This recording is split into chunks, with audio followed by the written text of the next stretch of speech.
love is far from heartless. Every reason to live, but he died regardless. The life of a martyr, sacrifice peace and place for our torture. Not only was the lead, indeed, he was the author.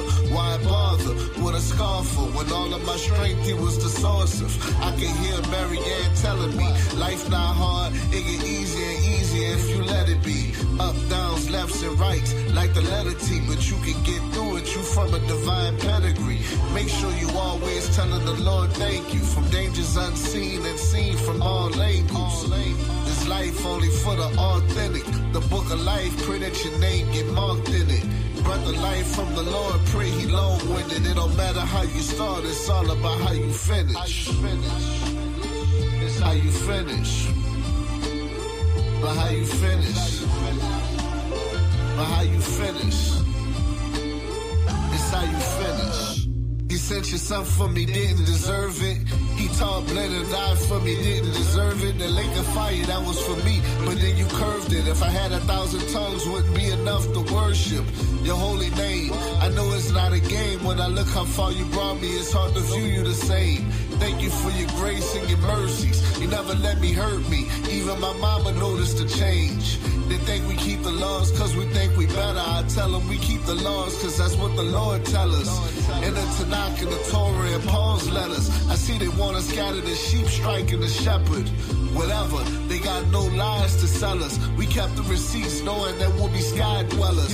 Just a matter of time, roads gonna be rewired. So let's celebrate all the beginning and end time. So it's how you finish. It's how you finish. It's how you finish.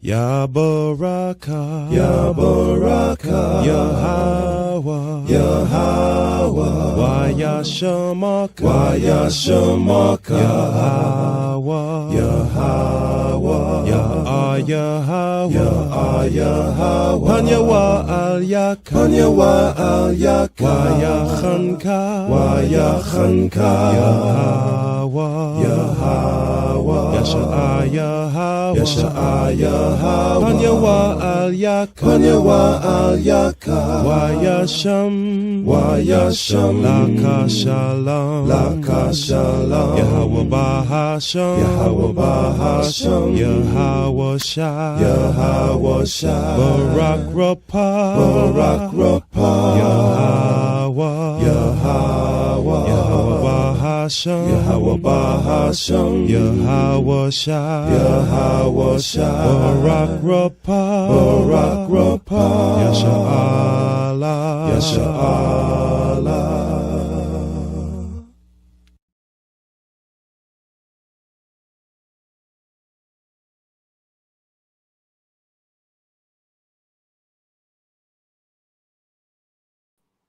I can't hear you.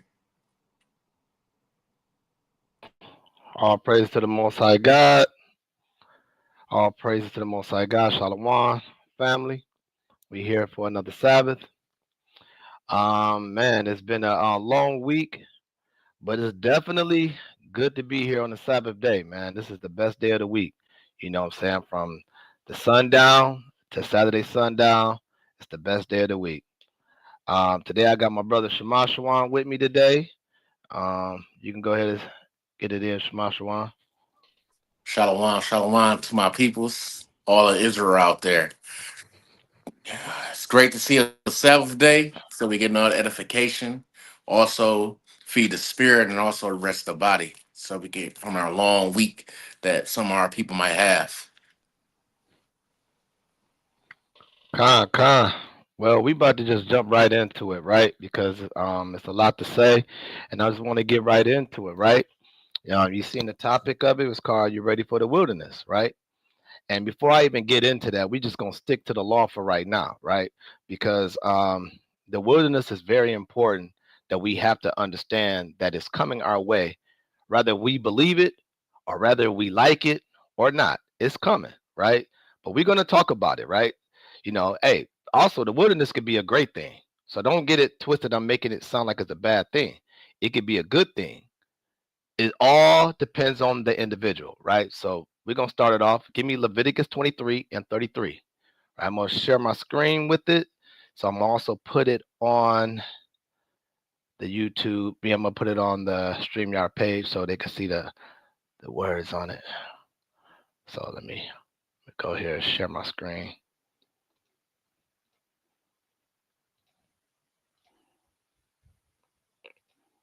Okay.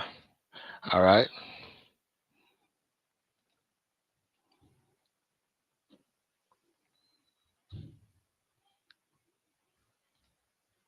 Smash One, you still on? Time. You want Leviticus 23 and 33?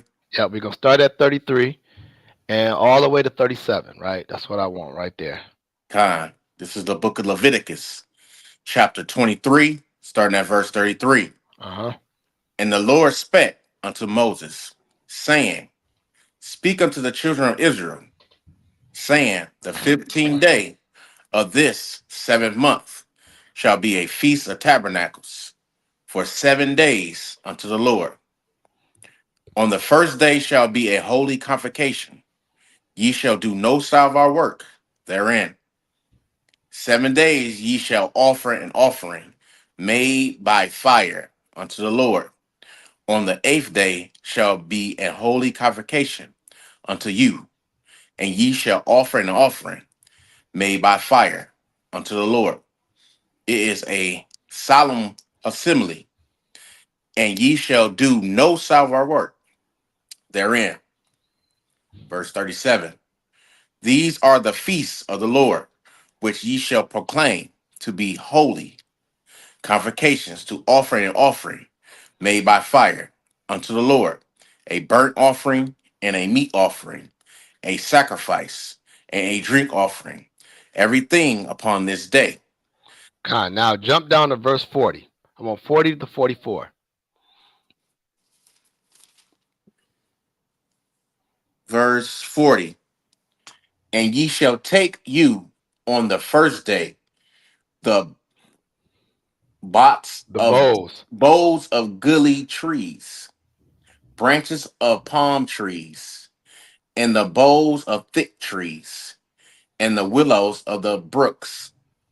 And ye shall rejoice before the Lord your God 7 days. Uh-huh.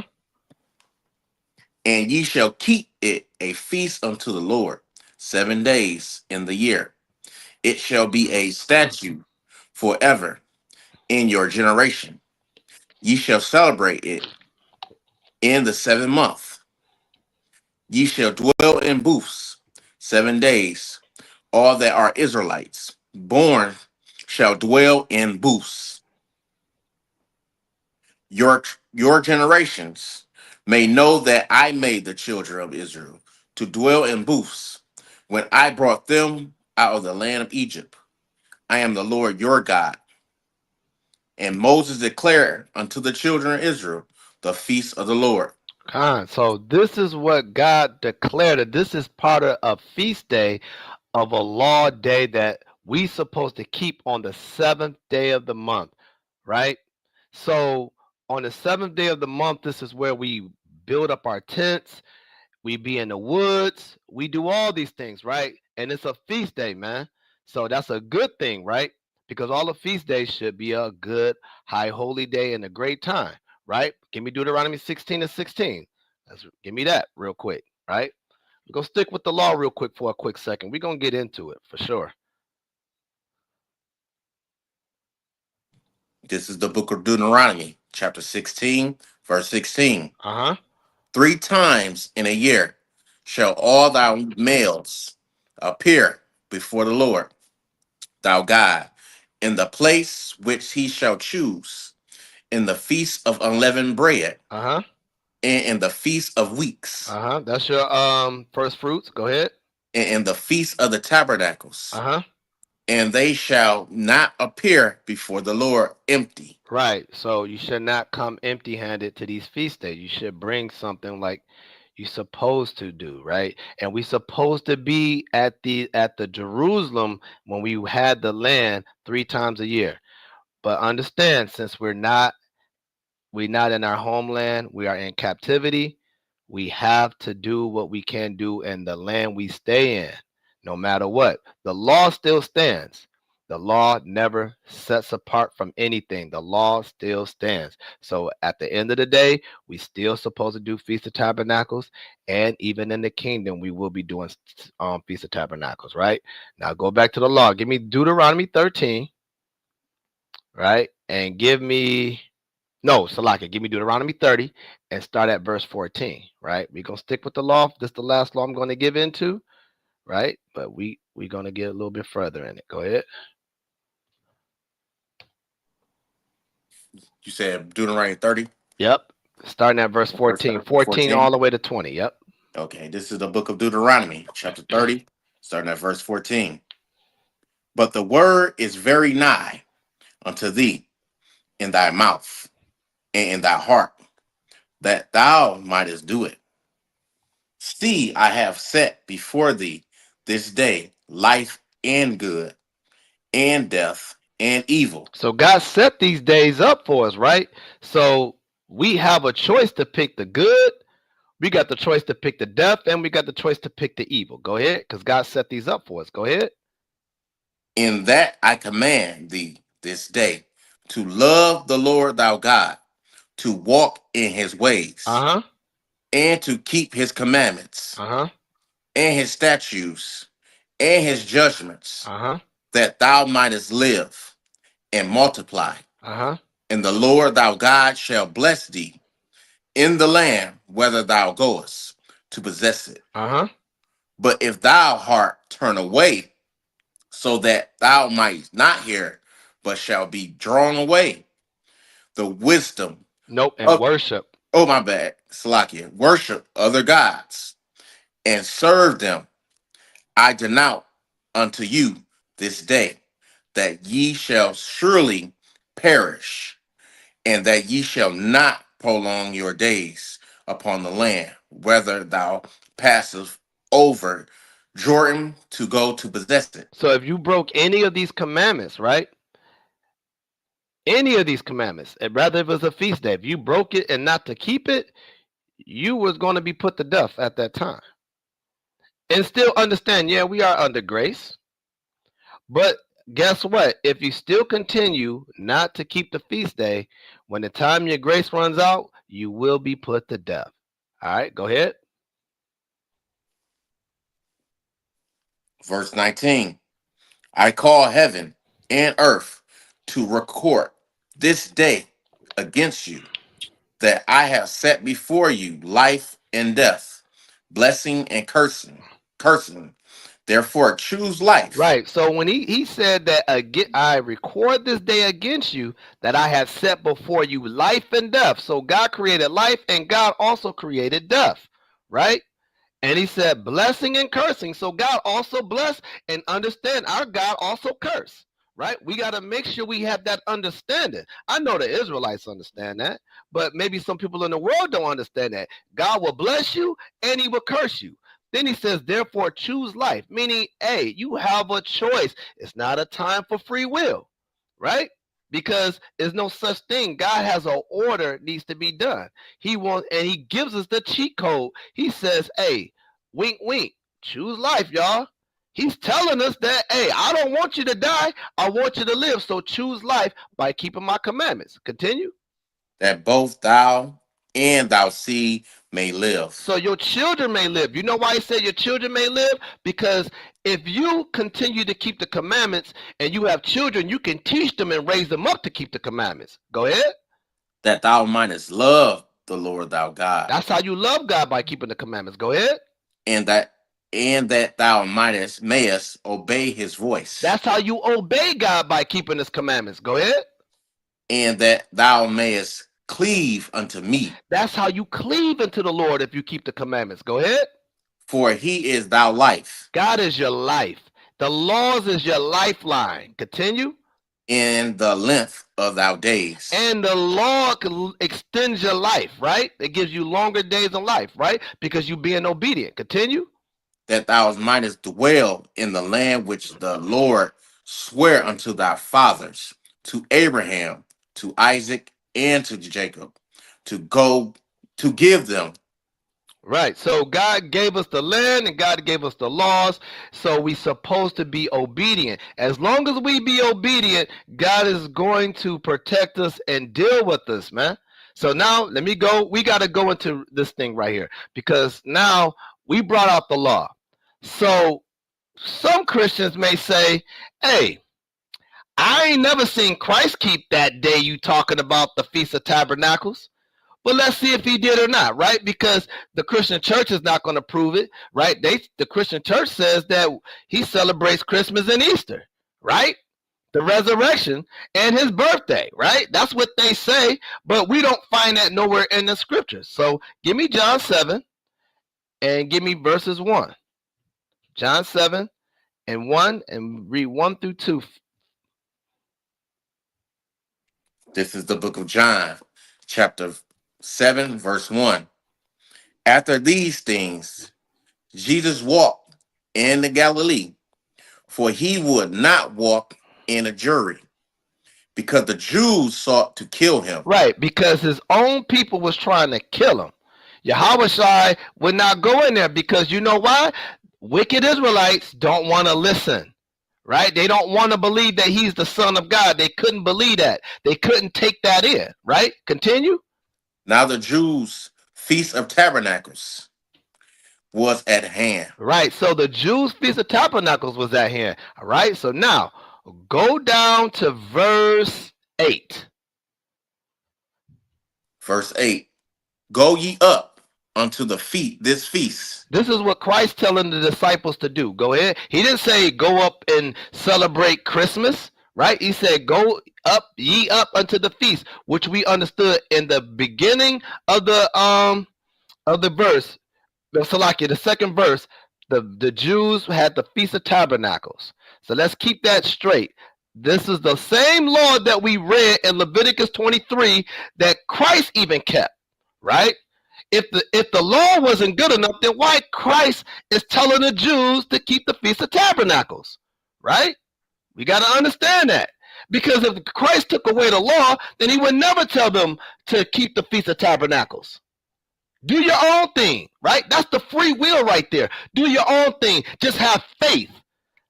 Nah, he just read in Deuteronomy 30 that we have a choice, and he said choose life, right? Continue with 8. I go not up yet unto this feast, for my time is not yet full come. Oh, so now this is when the Christian slams the book and say, see, Christ didn't even keep the feast. That's when he said his time is not full come. That's when they will go into that Matthew 5 and 17 where it talks about he didn't come to destroy but to fulfill it. They would think that. See, that's my backup. No, let's continue to read on. Let's read more. Let's see if he kept it or not. Read 9. Verse 9.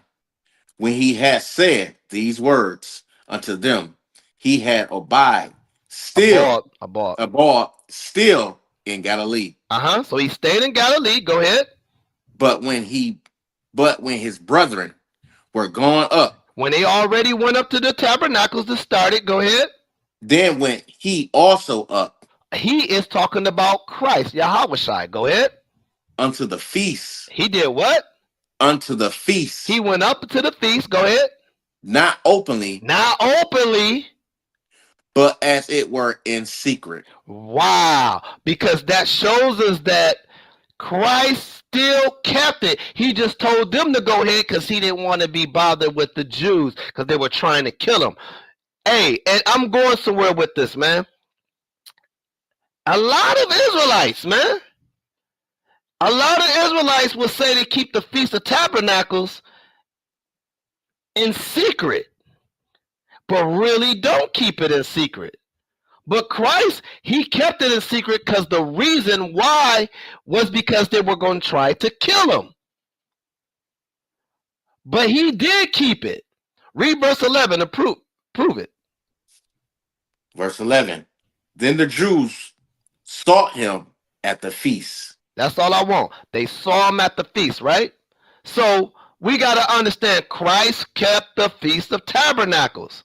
So we got to understand that, hey, it's no excuse for an Israelite not to keep the Feast of Tabernacles. You know, no matter what, it shouldn't be an excuse, right? It shouldn't be an excuse that we should always find a way to keep the tabernacles, right? All right, so I just wanted to bring out the law, and I wanted to bring out Christ was the one that also kept the Feast of 11.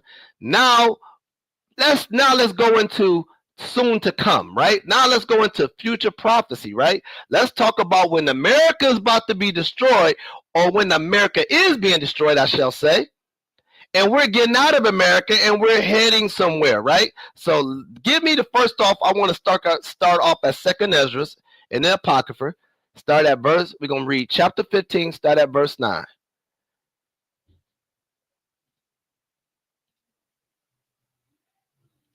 Second Ezra chapter 15. We're gonna start at verse 9. Right? Because we about to get to some points right here, right? We want to get into when America's being destroyed, and we're going to prove that this is talking about America, right? Some people are not going to see the word America, but it's written about who's being destroyed. This is the book of Second Esdras, chapter 15, starting at verse 9. Uh-huh. And therefore, said the Lord, I will surely avenge them and receive unto me all the innocent blood from among them. And he's talking about the other nations, right? What the other nations done to us, right? In the end times, what we living in right now, when the time that God shows his vengeance on the earth, he's going to avenge us for what these other nations done to us. All right, go ahead. Behold, my people is led as a flock to the slaughter. We are, because you know why? We start believing in Christianity and all these other doctrines, right? That's how we got led to the slaughter as the flock, right? Because we start believing the lie and we got separated from our God, right? And then it also comes into a fact where we didn't understand the law anymore. This is why we got black on black crime and we hate one another, and why we're lazy to help and build one another, because we think the law is done away with, right? Continue. I will not suffer them now to dwell in the land of Egypt. Right, I'm going to get them out of America. Go ahead. But I will bring them with a mighty hand and a stretched out arm and smite Egypt with plagues as before. As what said it? Hold on, we got to slow that down. Read that again, because remember, he's saying Egypt, right? So we know that one time we came out of Egypt in slavery from the big plagues that he sent out, right? So this is how we're going to define this as talking about America. Read that again slowly again, bro. But I will bring them with a mighty hand and a stretched out arm. It just means he's going to deliver us. Go ahead. And smite Egypt with plagues. As before. As before. So what's the plagues now? What we're seeing right now? We think about what's just happened out there in Texas with that flood went on. That's a plague that the Most High swiped all those Edomites, right? That was God's work, because think about what they're doing now with the ice camps, sending all the so-called the northern. They sending the Northern Kingdom and taking them to all these different camps where you can't be found, sending them out of the country and stuff, right? Right, and then some of them are just doing it just to be doing it, not even doing the order like it's supposed to be done, right? They're just taking it amongst themselves to go ahead and just start doing what they want to do with the ice camp, right? So God is putting a plague on that earth, destroying it with a flood, and destroyed that camp that was a so-called Christian camp. God destroyed it. Think about the COVID-19 that happened back in the 2020. That was another plague, right? God put these plagues on the earth and started destroying a lot of people. Even though he uses the nations to create the situation, but he uses them so he can put the situation back on their head, right? Esau's not getting away with his trouble. This is what God is talking about, that he was going to bring Egypt. What it says in verse 12, it says, no, it's 10, Salakia. No, is it? What was it? Was it 10?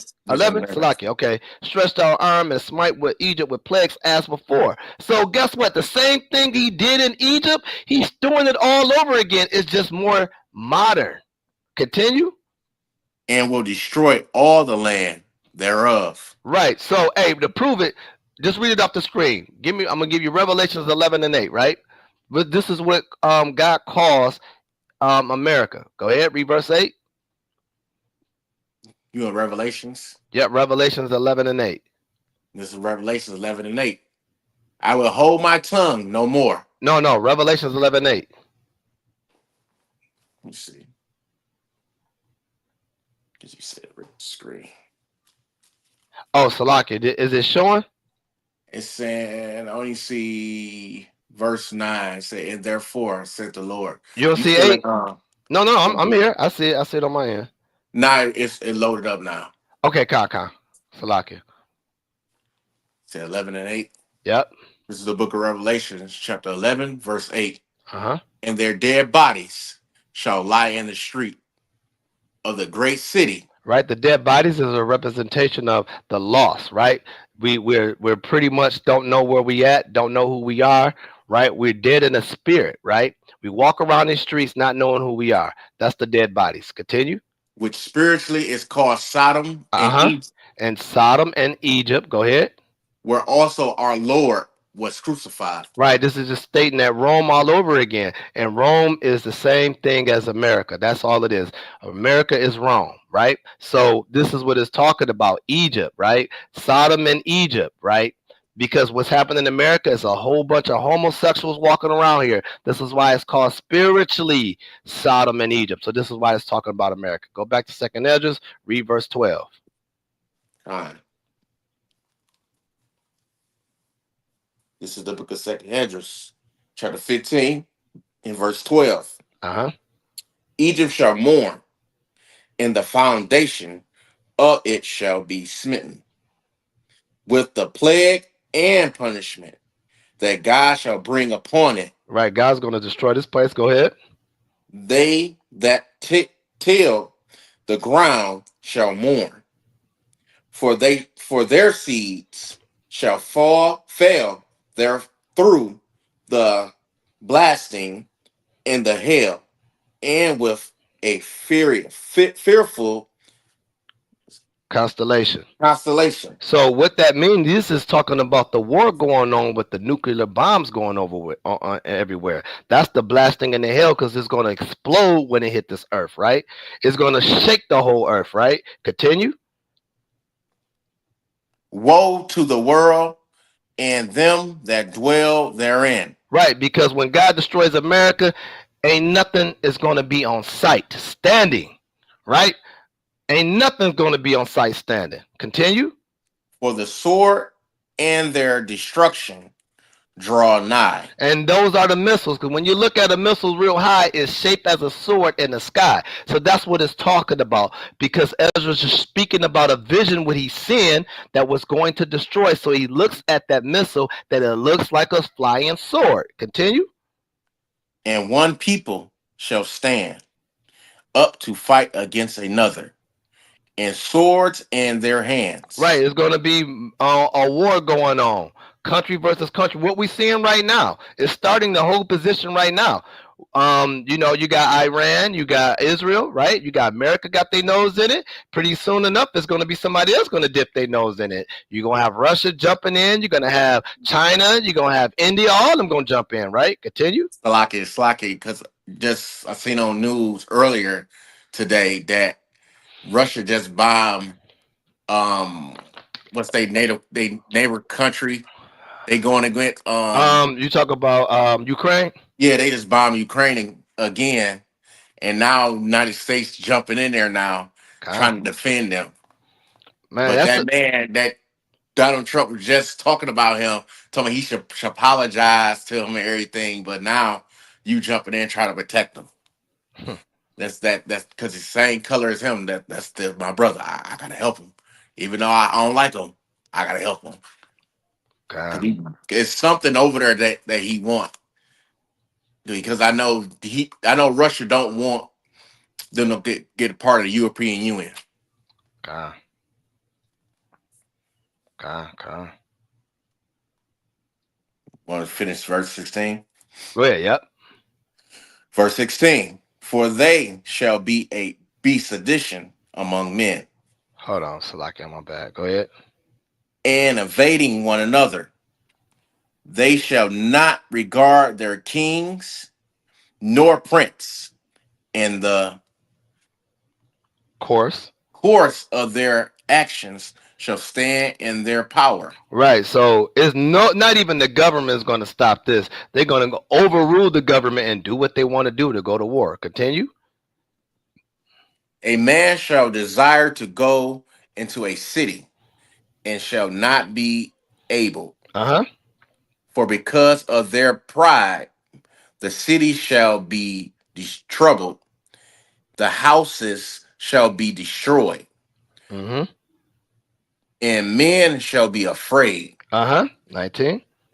A man shall have no pity upon his neighbor, but shall destroy their houses with the sword and spoil their goods because of the lack of bread and for great tr- Tribulation. tribulation. Right, because also the famine, when it hits here, gonna be lack of food, so people just gonna go to war. I'm gonna take what's mine. I want what's yours. That's what it's gonna be. I want what's yours, right? So that war is gonna be going on. Read verse 20.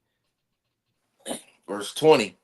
Behold, sent God, I will call together all the kings of the earth to to, To rev- reverence. to reverence me, which are from the rising of the sun, from the south, from the east, and Libanas. Lebanon, to turn themselves one against another and repay the things that they have done to them. Right, the valley of the Jehoshaphat. They're gonna be destroyed. When he talks about the valley of Jehoshaphat, that's gonna be the time of destruction, right? So, in a nutshell, this is a good thing, right? America is falling, right? This is a good thing, right? Give me Isaiah 66, right? Let's go to Isaiah 66. I want that real quick. Um, and give me, let me see.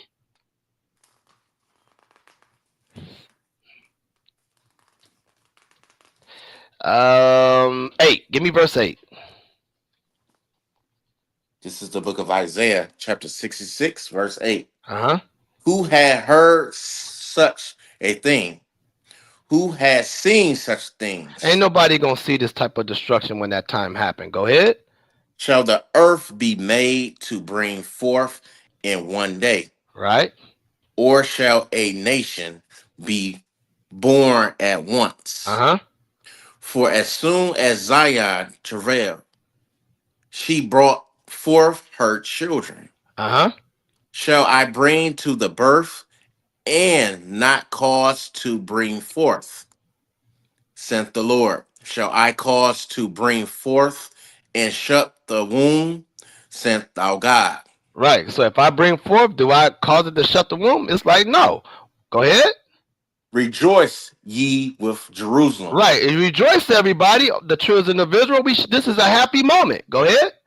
and be glad with her, all ye that love her. Right. Be glad. All that love America, all that love everything that America brings to the table. Be happy with it. Go ahead. Rejoice for joy, excuse me, with her, all ye that mourn for her. Okay. Now jump straight down into verse 15 and 16. Verse 15. For behold, the Lord will come with fire Uh-huh.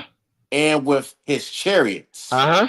like a whirlwind to render his anger with fury and his rebuke with flames of fire. Right, because he gonna pull up in those chariots, right? That's the whirlwind. The chariots is gonna pull up, right? And understand, them chariots have fire in them too. Remember, when we was in the wilderness, right? He said that by night he sent out a light and it was like a fiery light just to keep us warm at night and to guide us. So and also for us to see. That was about the chariots on top of us. That was the cloud that was in the wilderness, right? So guess what? chariots is going to pull up again and do some destruction too. So you think it's just going to be nuclear bombs bombing in America? It's going to be them chariots also putting those flames of fire on there. Continue. Verse 16. For by fire and by his sword will the Lord plead with all flesh, and then slain of the Lord shall be many. Right. So let's go to this plead word, right? Let me go into this twos. Let's see what that means real quick. Right. So when we see plead, we thinking that he's going to have a conversation and make men. So when we see Christ, we thinking that he's coming and to give out hugs, give out kisses, right? We're gonna go with the Hebrew word, and it's called shaphat.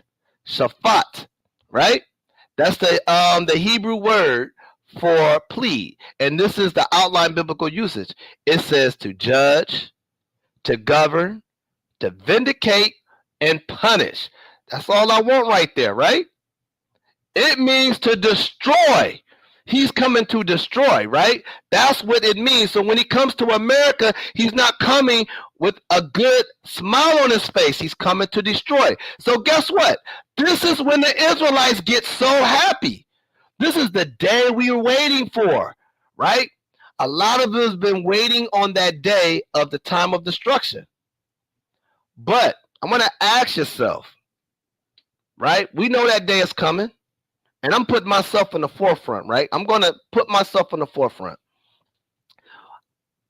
I cannot wait until so we don't have to pay another bill. I cannot wait when we don't have to worry about if our children is going to be safe. I cannot wait that I don't have to worry about all this chaos that they bring in, diseases and the food that they give us, right? We cannot wait for those things. And I'm just putting myself out there. But now I'm going to tell you the same thing. I'm going to go with this too. But one thing about that, we can't wait for these moments. Are we really ready for that moment when he destroyed this place and our life is not right? When your life is not adding up to the scriptures, are you really can't wait to go into the wilderness? Because right now, it's easy compared to the wilderness, right? In the wilderness, it's no grace. In the times that we're living in, it's grace. So we got time, to do what we're doing. I've been in this truth since 2017. Right? And from all the years back, I made it to this point because of grace. I shouldn't even have grace for the lifestyle I lived. And none of you Israelites, right? We should not have no kind of grace. But this is the time we should be focusing to get it right. Right? Because we know that America's going to be destroyed. We are hip hop hooray. We happy that this is going to be destroyed. But we're worrying about America being destroyed. What about is your temple is in line with the Most High? Really think about that. Are you really ready to go in the wilderness when there's no grace upon your head? And you still walking around in this land, still acting a fool? Because you keep the Sabbath day, you think you cool, right? You keep the Passover, you think it's cool,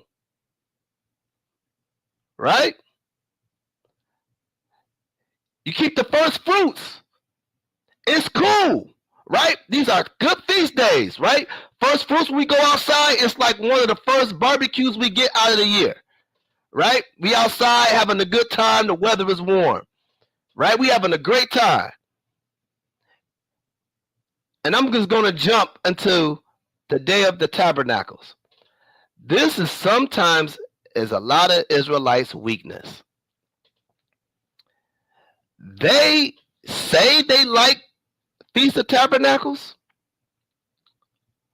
but some may not really care for Feast of Tabernacles because they don't want to go outside and sleep in a tent. The reason why I brought up Leviticus 23 and 33 is because it's a law, that it's a feast day of a law. And in verse 44 and through 44, it says we have to make tents, right? So we're supposed to be doing that. Some people take advantage of the grace of that time. A lot of us know that Tabernacles is coming up every single year. We know it's coming every single year. Some will take those days off for the Passover to have a good time,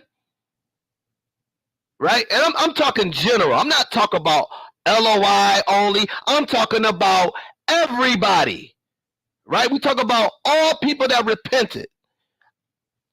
I'm not. I don't know who do what, but I'm going to tell you: if the shoe fits, then wear it. If it don't apply, let it fly, right? Because I'm telling you straight up, it's Israelites around the world that don't like tabernacles. They'll laugh in your face, smile in your face, and act like everything is good. They love the feast part of it, the first day of it. They have a good old time.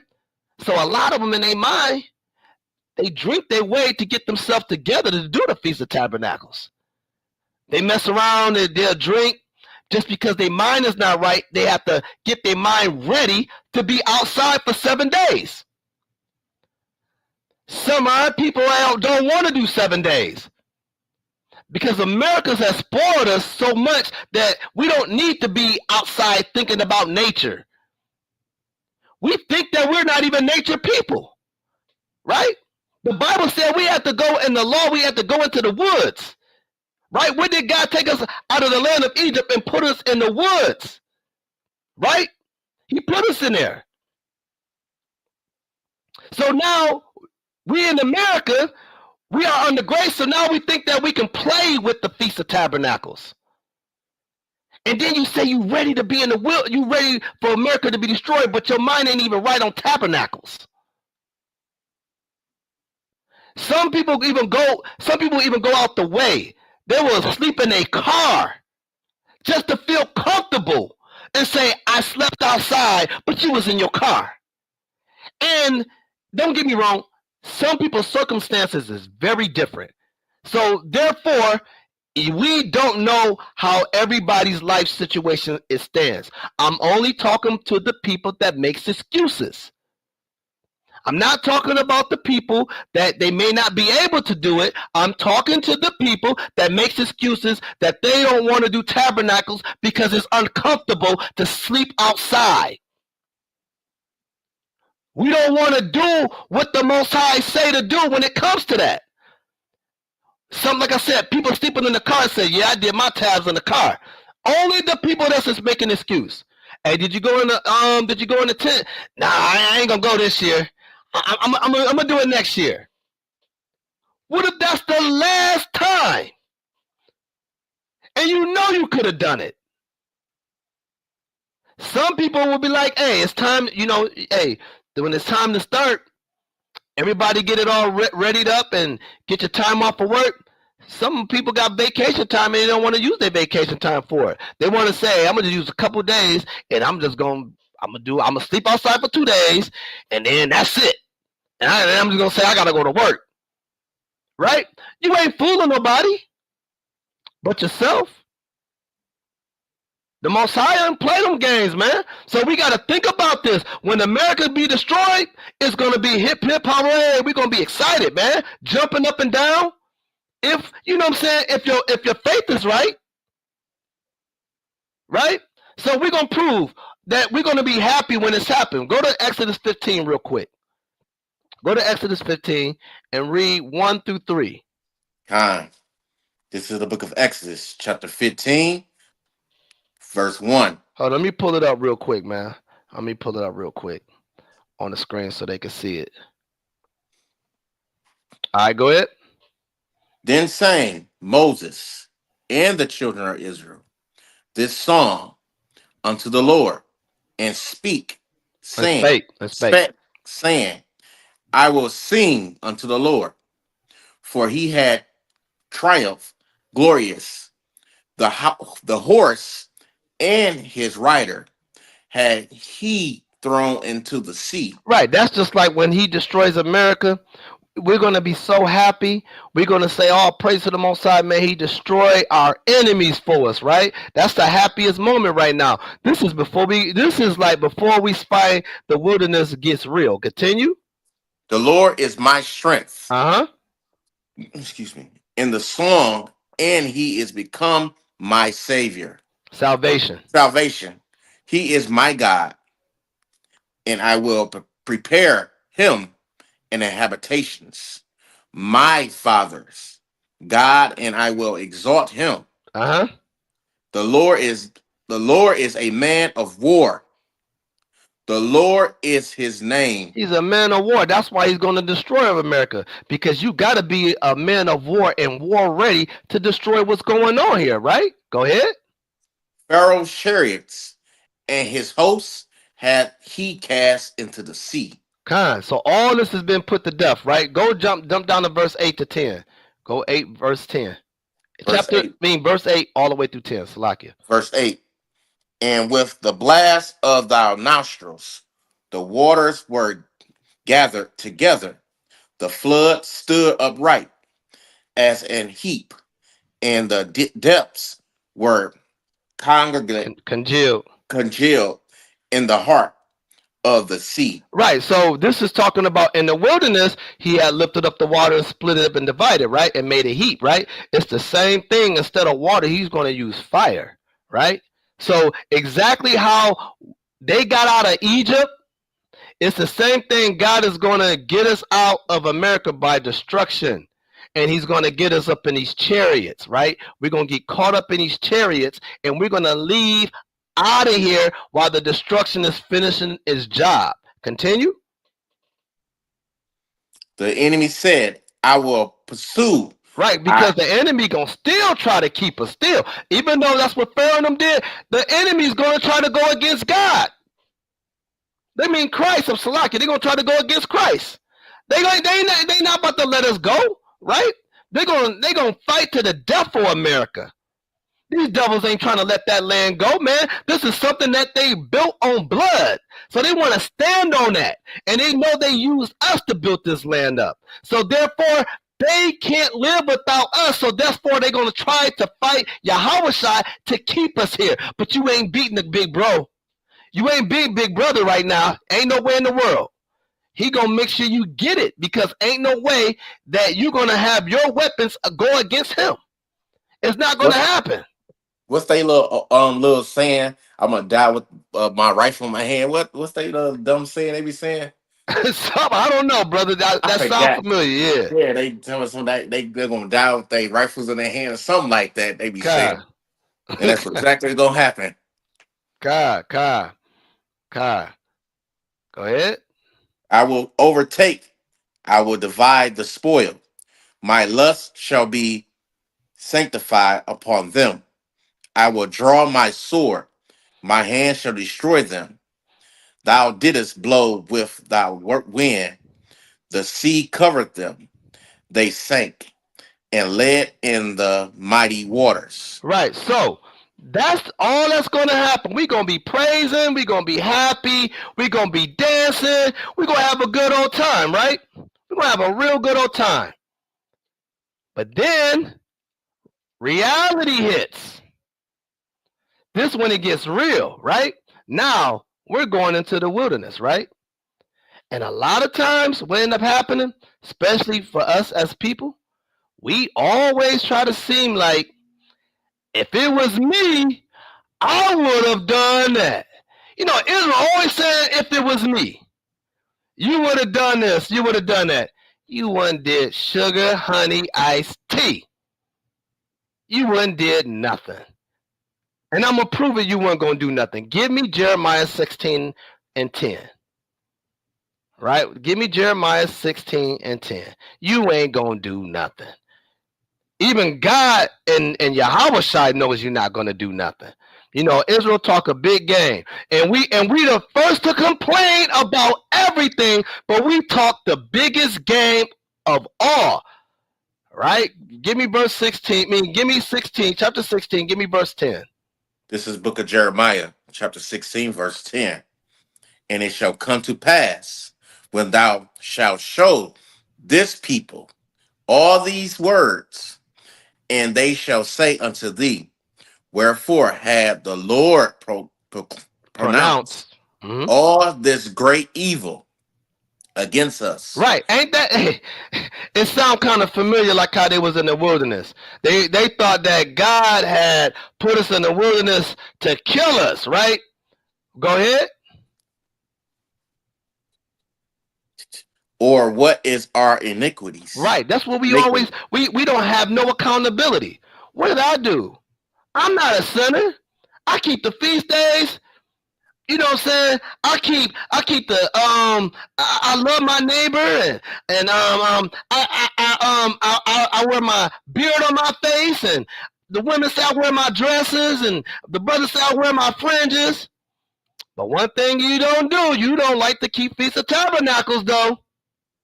You may say it in the opening like, yeah, I love Feast of Tabernacles, but in your mind, you like, oh man, I gotta get through this. I don't like this. This is probably the worst one out of all the feast days, right? You don't know what people be thinking, but I know by spirit, I believe people think that.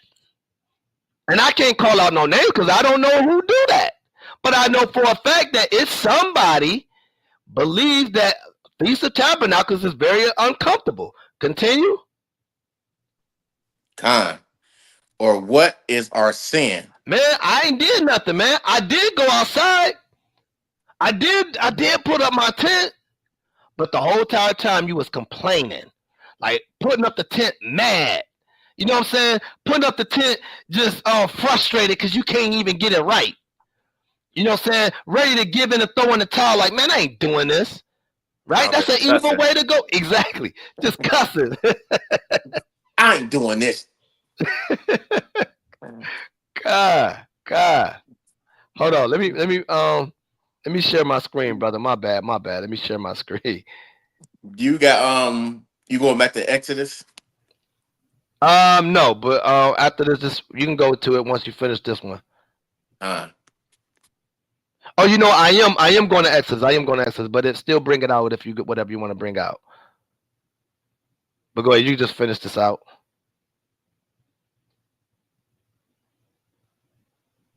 Finish out Jeremiah? Yeah, yep. You got 10 and 12. God. Just Or what is our what sin? is our sin Uh-huh. that we have committed against the Lord our God? Uh-huh. Verse 11. Then shalt thou say unto them, because your fathers have forsaken me, said the Lord, and have walked after other gods, and have served them, and have worshipped them, and have forsaken me, and have not kept my law. Uh-huh. Now this is my main program, verse 12, because we want to talk a big game, but this what the Most High says. Go ahead. And ye have done worse than your fathers, No, we for have behold, done better than our forefathers. He said we did what? worse than your fathers, So for therefore, behold. hold on one second. So we have done worse than our fathers. So how can you say you're going to do better in the wilderness and you don't do all the laws like you say you do? And if you do it, you have a complaint behind it. So therefore, you're not going to be no different. You're not going to even be the same. You're going to even be worse. Think about yourself, y'all. We get in this wilderness. It's another ball game to play. And I'm including myself, man. I'm putting myself out here. Like, man, listen, I don't know if I'm ready for the wilderness, but I got to get ready. I can't sit here and still keep playing around thinking of like, man, I got time. You don't have no time. The time is up when you got out of the world. The time begins when you start keeping the commandments. Why you sit back playing thinking that we got time? You don't know the day or the hour. I got to repent as well as myself. I'm not putting this all on certain people. I put this on myself too. Because if y'all fall, I fall. If I fall, y'all fall. Israel has a problem of taking accountability with themselves and with the whole community. When the community falls, we like to point the finger, not them over there. It's you too. You're part of the situation. You remember when God destroyed the lands and took us into captivity, did certain people stay? Or he took everybody had to deal with the punishment. He didn't separate punishment. Everybody had to deal with it. So it should bother you that you got brothers and sisters that still think that it's a hard time to go endure in the wilderness. Right? It's a hard time to even think that you still ain't clean your wickedness out of your mind. Continue, bro. Con. He walked every one after the imagination of his evil heart.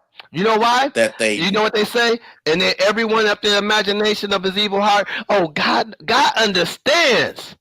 He understands why I had to do what I had to do, and you really could have just did what you were supposed to do. So he knows that your heart is wicked.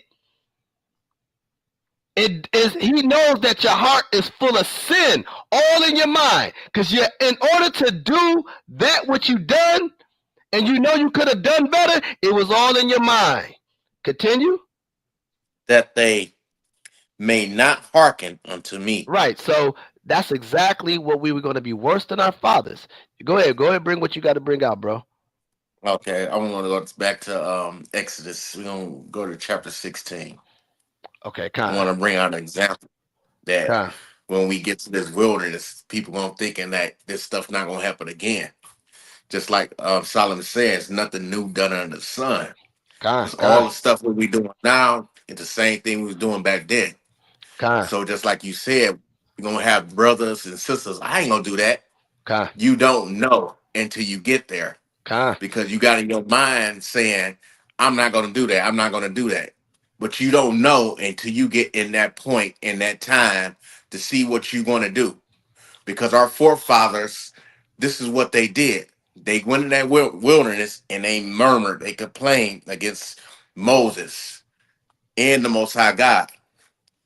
Where I want to start at? You want 2 and 4? Cause that's the one I was bringing up next. But I want you to go ahead and go ahead and bring it out. You know what I'm saying? Because that's exactly what the beginning of the murmuring and everything. Yeah, yeah, bring that out. Okay. All right. This is the book of Exodus, chapter 16, and verse 2. And the whole congregation of the children of Israel murmured against Moses and Aaron in the wilderness. And the children So of now Israel. we get Oh, to the Salakia. hold it. Now we get to the wilderness. Now we complaining. Like, what is we doing? Like, you got us walking around these woods and stuff. Like, did the Most High bring us out here? Like, what is y'all doing? Okay. And Continue. the and the children of Israel said unto them, would to God we had died by the hand of the Lord in the land of Egypt, when we sat by the flesh pots, and when we did eat bread to the full. For ye have brought us forth into this wilderness to kill this whole assembly with hunger. This is so wicked of our people. You up here complaining, talking about some this is what I had back in Egypt. I could have stayed in Egypt if I was gonna go through this. That's how wicked our people is. When we get to that wilderness, this is how our people gonna be. Man, I could go to McDonald's. Man, I miss McDonald's. I miss KFC. They gonna be complaining about everything. Like, man, you bringing us here to kill us, and I had all the riches back there, and this is what you brought me to. And this is why he said only the 2/3 is going to not going to make it because all the complaining that we got filled in our bodies because we are filled with some of our people is filled with so much worldly and they can't survive without it. So when we do get to that wilderness, we ain't gonna have no tactics to do anything. We're gonna be relying on buying something instead of learning how to do it properly. Because when Yahweh Shah asks us, hey, do that, we're gonna be standing there in the statue like, oh, I don't know how to do that. And then you're gonna get to complaining again in the wilderness. Like, come on, we need to right now, like you said, we have the grace to get to understanding how to do the tabernacles, how to perfect it, how to do it, how to build a tent, how to live outside. This is what he prepared us for. He not prepared us. He not letting us do this for nothing. Because he said, if we doing this for our remembrance, our remembrance to remember how we went through, our forefathers went through out in that wilderness, and we take it for granted and don't want to do it at all, and be out here thinking that we cool in the game because we thinking we doing about righteous. I keep my laws and commandments just like you said, but we not keeping no tabernacles. When that day come, like, man, I don't know if I can sleep outside. Man, set that tent up near somewhere I can get some heat or something like that. This is our people. We getting too relaxed and relying on America instead of going back to our nationality to learn to live off the land. Go ahead. That was Okay. it. Okay, con. All right, yeah, you kind of got what I was going in there, but I'm gonna also add to that, right? Because go to verse 4, right? I want to go to verse 4. Uh, Verse 4. Then said the Lord unto Moses, behold, I will rain bread from heaven for you, and the people shall go out and gather a certain rate every day, that I may prove them. Why are you going to be in the wilderness? I may prove them Uh-huh. whether they will walk in my law or no. So that's the reason why we're going to the wilderness, to be proved. So guess what? This is why we need to be working on our life right now, getting it right. I'm going to put myself as an example. My problem with me, I have a lot of things going in my head because I have anger problems. I'm working on that. I'm working on that every single day. Right? All that stuff comes from trauma when you were young, right? You see some things that you wish you never seen. You heard some things which you have never heard. So guess what? That comes into your life as a child to an adult. So guess what? You're being that person as that child again. So you got things you got to fix. You got to fix these things. You come in this truth, you just can't say, hey, God, I know I got anger problems, but I'm working on it. Just let me put my anger on in the closet and set it up, and I'll get with it later because I know I got grace. You playing games. You playing games. If I was to do that, I'm playing games. Every day what the Bible says in 2 Corinthians, is it 13:5? Examine yourselves. We got to examine ourselves on a daily. God didn't say, hey, you in this truth, do what you want to do. I got you. No, we got work to do. And it starts within ourselves, right? Some people got lust issues. Some people got lust issues and they haven't even figured out how to stop it. They continue to let it play in their mind and they react onto the lust. Instead of when the lust do come in their mind, they don't rebuke it. They should just rebuke the lust. But no, they play games with it. We love playing games, man. We play too much. All we want to do is play. We don't take nothing serious. We know it's a war going on. We laughing on TikTok, making jokes about it. Right? We worrying about Esau and them. We forgot about we have the salvation, so there we got to get ourselves right. We worrying about what the other nations doing because we so proud to think that we got it figured out. You got brothers that don't want to go in the wilderness and don't know how to live in the wilderness. That's the point, right? I'm going to show a video, right? I just want people to see, are you ready for the wilderness? Because there's going to be times, I'm not saying this is going to happen in the wilderness, but what if it does? What you going to do, right? Since we like to say, if it was me, I would have did it because Yahweh was there. He was there when it was time with the Moses. I'm going to prove it in the Bible that he was there in the beginning, right? Watch this video real quick. Can you see my screen, Shema Shawan? I said a little bit. Hold on 1 second. You see it now? Yeah, I see it. Okay, cool. I'm gonna play this video. Are you ready for this? This is what if this was in the wilderness, right? We in the wilderness right now with Yahweh Shai, right? And we got our tents. And we know our tents ain't gonna look nothing like that, right? Let's just say this is what we got on our tent. What if you seen this? What would you do? Yeah. Okay. Go ahead. This way. This way, buddy. Man, hecky no. There's my. Look at him. Look, see, they don't mind that type of stuff. Man, I would have blew a head gasket. Just keeping it real. I would have seen that thing running on the thing. I would have been tripping. And you know why? Because you got to get more time out there in the wilderness to get that kind of experience. If you see something like that, you shouldn't even have to be thinking like, I can't do this. Some people think that. Like, hey, I ain't out there with them roach and ratchets and the rats and mice, the rodents. Hey, I'm gonna even bring a story real quick. You know, I did my tabernacles. Last year was great, thank God. The year before, it was my first time going outside. Now I've done tabernacles in the house. This was my first time going outside. This is what I'm telling you. I am not your nature boy. I'm not your nature boy. So the first time we went outside, my son left his glasses on the trampoline. So my wife was like, go see if there's one in the back. So see if there's glasses in the backyard. I go in the backyard. I mean, I live in a clean area, a nice area, all praise to the Most High. But man, I went in that backyard. I had the flashlight. I seen 2 rats running in my backyard by the fence. While it's the night of tabernacles, I'm tripping. I'm like, oh, shoot. Like, man, dog.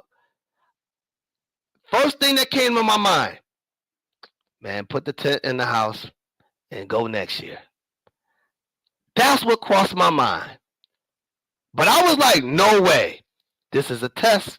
I know this is a test. I got to do it.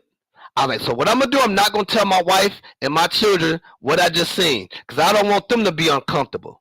So I do it the first night, all cool. I'm like, man, that wasn't that bad. I like it. I kind of like this. The second night, we're going in the tent. I want to make sure everything is clear. I got a big old bright flashlight. What do I see? A big old possum in my backyard. I'm like, oh, shoot. I'm like, oh, my gosh. I haven't never seen a rat. I've never seen a possum in my backyard until tabernacles. Now I'm tripping. I'm like, now I see the small rat, now the big, ugly rat. So now I'm like, you know what? I'm a man. I'm like a holler. I had to hype myself up. Like, I'm like a holler. I do this for the Most High. Ain't no way they going to punk me in my backyard, this little rodent. So what I did, I grabbed my gun and I grabbed me a knife. So just in case they run up on me on the tent, I'm killing it. That's how I was feeling. You know what I'm saying? That's what it would have happened if it came down to it. But to get to that point, you have to be ready and prepared for those things, right? See, Esau and them, they do it all year.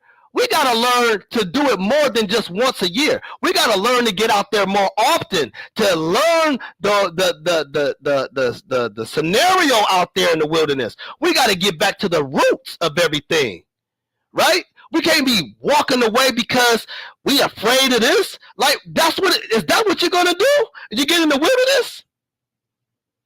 That's what you're going to do? You're going to see a little mouse, you're going to see a little snake, you're going to take off running and be like, man, I'm done. I ain't doing this, man. And when I was in America, I ain't had that kind of issue. I was in my house. The rodents and stuff, I ain't see them because I was sleeping at night. Now I'm sleeping outside at night. That's the complaining that the Israelites were doing, no different what we going to be doing if we don't get it right. If we don't get it right. So we need to be prepared and mind prepared and faith prepared that we know that we got to get this stuff together before it's too late, because that's where it's going to be a lot of death happening in the wilderness. And you don't want to be that person because you afraid and you complaining because you don't want to be outside and you wish you was back in America in your home, your warm, cozy home, and you can't deal with the nature and all that. And you see a little mouse or a rat, you want to run and give up. You made it this far, why you gonna quit? Right? I'm gonna show you another. You got anything before I show another video, Shema Shwan? Good. You going good, man. I'm just keep it up, brother. Con. I'm gonna show you another one, right? So remember, go to Leviticus 40 real quick, 23 and 40 real quick. I want this before I bring this out. I want to bring this out again, right? I want to bring that out. I ain't gonna even pull it on the screen. I just want you to read it because our people got to understand, man. The wilderness is a different beast. It's gonna be a different beast. Like the brother, what we just read earlier, complaining about the food. Man, hey, man, dog, man, I miss that chicken, dog, man. You know what I'm saying? I miss that chicken. I miss the steaks. I miss all that. But don't you know God got us set up to fast? See, that's what we don't do. We don't fast enough to be prepared for this type of time in the wilderness. We want to play around. We want to play around the laws until it comes upon us, right? When the Day of Atonement, that's when we want to fast. And then you feeling all broken that day because, oh, man, shoot, man, I had a headache. Man, dog, that fast, man, I was so thirsty, I was about to break it. You know why? Because you don't fast often. So if you don't fast often, how is you prepared to get into the wilderness? We playing games. We don't know nothing about the wilderness. All we want to do is America blow, yeah. Burn, Babylon, burn, yeah. But then we get in that wilderness, you ain't saying like, oh, shoot, man, I forgot we got to do this. The excitement is over with now. Now your life is in jeopardy if you ain't getting it right. You better get your life right now while you got air in your lungs. Don't be waiting for no wilderness to see it and just to even hope you make it to the wilderness. Because some people ain't making it. Some people are going to burn in Babylon. And I'm talking about Israelites that wear fringes. They're going to burn in Babylon. I don't want to be one of them. So I'm just using me as an example. I got work to do. I don't know about y'all. I got work to do. And I ain't playing no games. You can call me over righteous all you want. I call myself over cautiously. I'm being cautious. I ain't trying to be killed. Right? I'm not going to do things to jeopardize my life. I've been over righteously all my life. It's time to change. I've been always saying, oh man, God got me, man. I'm gonna lay with her. That's, man, you know, God understands. He put these feelings in me. I've been doing that in the world. Oh man, I'm gonna beat him down or I'm gonna let him have this and all that. God understands. I was defending myself, but I'm really just around a situation where it could have been prevented. See, we make excuses. Go ahead and read that chapter real quick, bro. This is the book of Leviticus, chapter 23, verse 40. And ye shall take you on the first day the boughs of goodly trees. The what?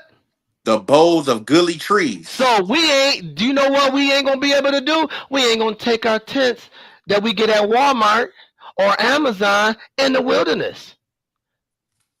Them tents is nothing but cheat codes. Ain't nothing like the real tent in the wilderness. Now, if you don't even know how to build one of these little plastic sticks with a cover on it, how you gonna do this? Let me show you this video. Can you do this?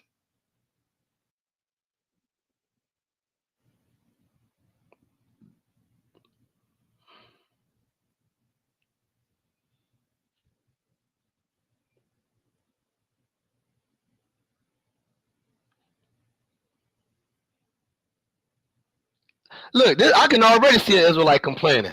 Man, these sticks, man. I just want to get like, you know that in Israel, man, is somebody always complaining to do work? Like, man, we got to put these sticks, man. I don't feel like pulling that stick up, dog, man. I'm tired, man. Like, man, we got to do it before the sun goes down. I know, man, but, man, just give me about 5-10 minutes. Think about that when you in the wilderness with somebody like that, and you got to stay in the spirit. That stuff pisses me off when you feel like you're doing all the work and everybody looking at you. Because they're complaining at the same time.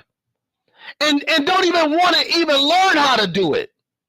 Man, that's where it goes. Man, I wish I had my other tent. Man, the Most High said we're going to be using the bows. And we're going to be building up a tent with sticks. And got to understand, we got to have that kind of wisdom to learn how to build that. How you going to go in the wilderness and never even been in the wilderness to go into the wilderness to build a tent? And you never did it when you was in the grace. Think about it. You didn't even do it while you were under grace. So when it makes you think that when you're not under grace, oh, I got this.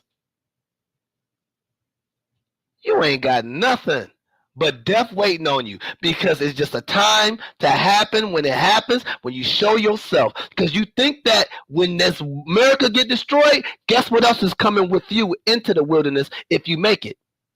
That same spirit that you had in America. It ain't going nowhere until you release it here in America so it can be destroyed. You bring your spirit the right way into the wilderness so you hope that you make it to the kingdom. That's what you need to be doing. Let me continue.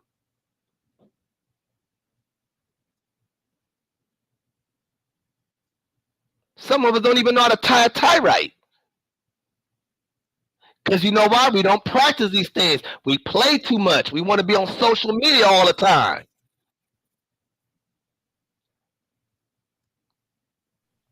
We don't. Now you good. That's all I wanted. I wanted to talk about he's gonna be making the bows, right? So he's building a teepee. See, and you know why he's doing that? Because he has experience. The experience is the key, right? Quit waiting once a year and try to get these tabernacles going. Try to do it often as you can. Right? I ain't saying you got to be out there for 7 days, but try practicing more things to the law, because this is going to be the toughest thing. We got to know how to keep warm, what to use on the earth. I'm going to just pause it from there, right? But this is what I'm going to fast forward a little bit. Look what he did. Right there, that's the cover up. He using the earth itself to cover the teepee. It's froze. The video ain't on, it's froze. It's froze? Yeah, it's froze. It's all good. That's all I want to show. It's all good. That's all good, right? So that's the thing, y'all. We got to get ready for this type of stuff, right? Right? So now, let me get Numbers 14, right? 1 and 4, right? This is happening all at right now in Israel, right? In all camps, right? It's in all camps. So give me Numbers 14. This shows you right here that we got a lot of work to do. It's some people that think like this, man. Again, I'm not calling nobody out. But if the shoe fits, wear it. If it don't apply, let it fly. Give me 14, start at verse 1. It's the book of Numbers, chapter 14, verse 1. Uh-huh. In all. Hold on 1 second. Let me put it on my screen. Let me share it on my screen. My bad, Salakia. I'm going to make sure they see that. All right. Is it on my screen, bro? Yeah, I see it. Okay, Khan, go ahead. This is the book of Numbers, chapter 14, starting at verse 1. And all the congregation lifted up their voice and cried, and the people wept that night. Hey, just imagine people crying because they don't know how to put up a tent. People crying because it's cold outside. People crying, you know what I'm saying, because they can't have their way. They can't eat when they want to eat. Right? And again, don't get me wrong. All this is happening in the wilderness, man. I'm not saying everybody's going to do this. I'm just saying, if you know what you are and who you are, you know that you complain about every little small thing. This fits you. Right? It fits you. Go ahead. And all the children of Israel murmured against Moses. And right, and understand why is this talking about the congregation doing that is because when Moses told the 12 men to spy on the land and see what's out there, this is what they were crying about. They were afraid to go and fight because of the giants in there. They thought they was like, we small like grasshoppers and they gonna kill us. That's what this is talking about. But I'm using this point as the same thing. We're gonna be crying and complaining, literally crying. Man, my kids ain't ate nothing today. What did the Bible says? If anybody loved children, mother, father more than me, you ain't worthy of me. Because he's gonna be tried. Continue, bro. against Moses and against Aaron. And the whole congregation said unto them, Would so it's God that we had died in the land of Egypt, or would God we had died in the wilderness, in That's this like wilderness? that's like saying like, hey man, God should have left me there dead in America, man. Cause this is too much. I didn't think I was ready for this. Go ahead. Would God, No, I already three. read And that. wherefore? Yep. Slack you. And wherefore had the Lord brought us unto this land to fall by the sword, that our wives and our children should be a prey? Were it not better for us to return unto Egypt? Right, just like what he said. But right here I want verse 4. And they said one to another, Let us make a captain, and let us return unto Egypt. Wow. See, we got this even in the time of grace. You know, in all camps, you always got somebody that's saying in their mind, rather if it's male or female, who made you captain? I ain't gotta listen to you. I ain't gotta listen to none you said. Because who made you captain over me? I ain't This is what they were doing. This is that dude Dathan. That same spirit that's in America that has grace on top of it is going to be in the same wilderness, right? Who this look like? Who this old man telling me what to do? I ain't listening to him. I'm gonna do my own thing. Or who this young man telling me what to do? I'm old enough to be his daddy. I'm old enough to be his big brother. I'm old enough to be his big sister. I could be his uncle. Sure, I could be his mother. Who do we think he is to tell me what to do? I've been here longer than him. That's that spirit that some of our brothers and sisters in all camps have. Mad because the Most High put them in position. And we're going to prove it. Give me Hebrews 13. After that, I want to bring out also in the book of Numbers. Con. Give me Hebrews 13. Hebrews 13. And give me verse 17, right? Because we got to understand what God already set up. Why are you knocking down? It's a reason why God got leaders in position, because when no leaders are there, there's no guidance. Israel don't have no guidance. That's why Moses had to set up leaders, and that's why God chose Moses to lead them, because you need leaders. And then we complain about who God put as a leader. He definitely didn't put you because you complain about everything. He definitely didn't use you because the fact that you ain't gonna lead right. Go ahead, read verse 17. This is the book of Hebrews, chapter 13, verse 17. Obey them that have the rule over you. He said what? And submit. Obey them that have the rule over you. And, and submit yourself. He said submit yourself. He said submit yourself, right? Meaning, hey, if they tell you to do something, just follow order. Make it simple. No matter how old the person is, no matter how young the person is, follow orders. Israel hard-headed. This is why we in captivity now. We playing that game of I ain't gotta listen to you. Right? I ain't gotta do what you telling me to do. I don't want to do it. So you're gonna be put to death in the wilderness.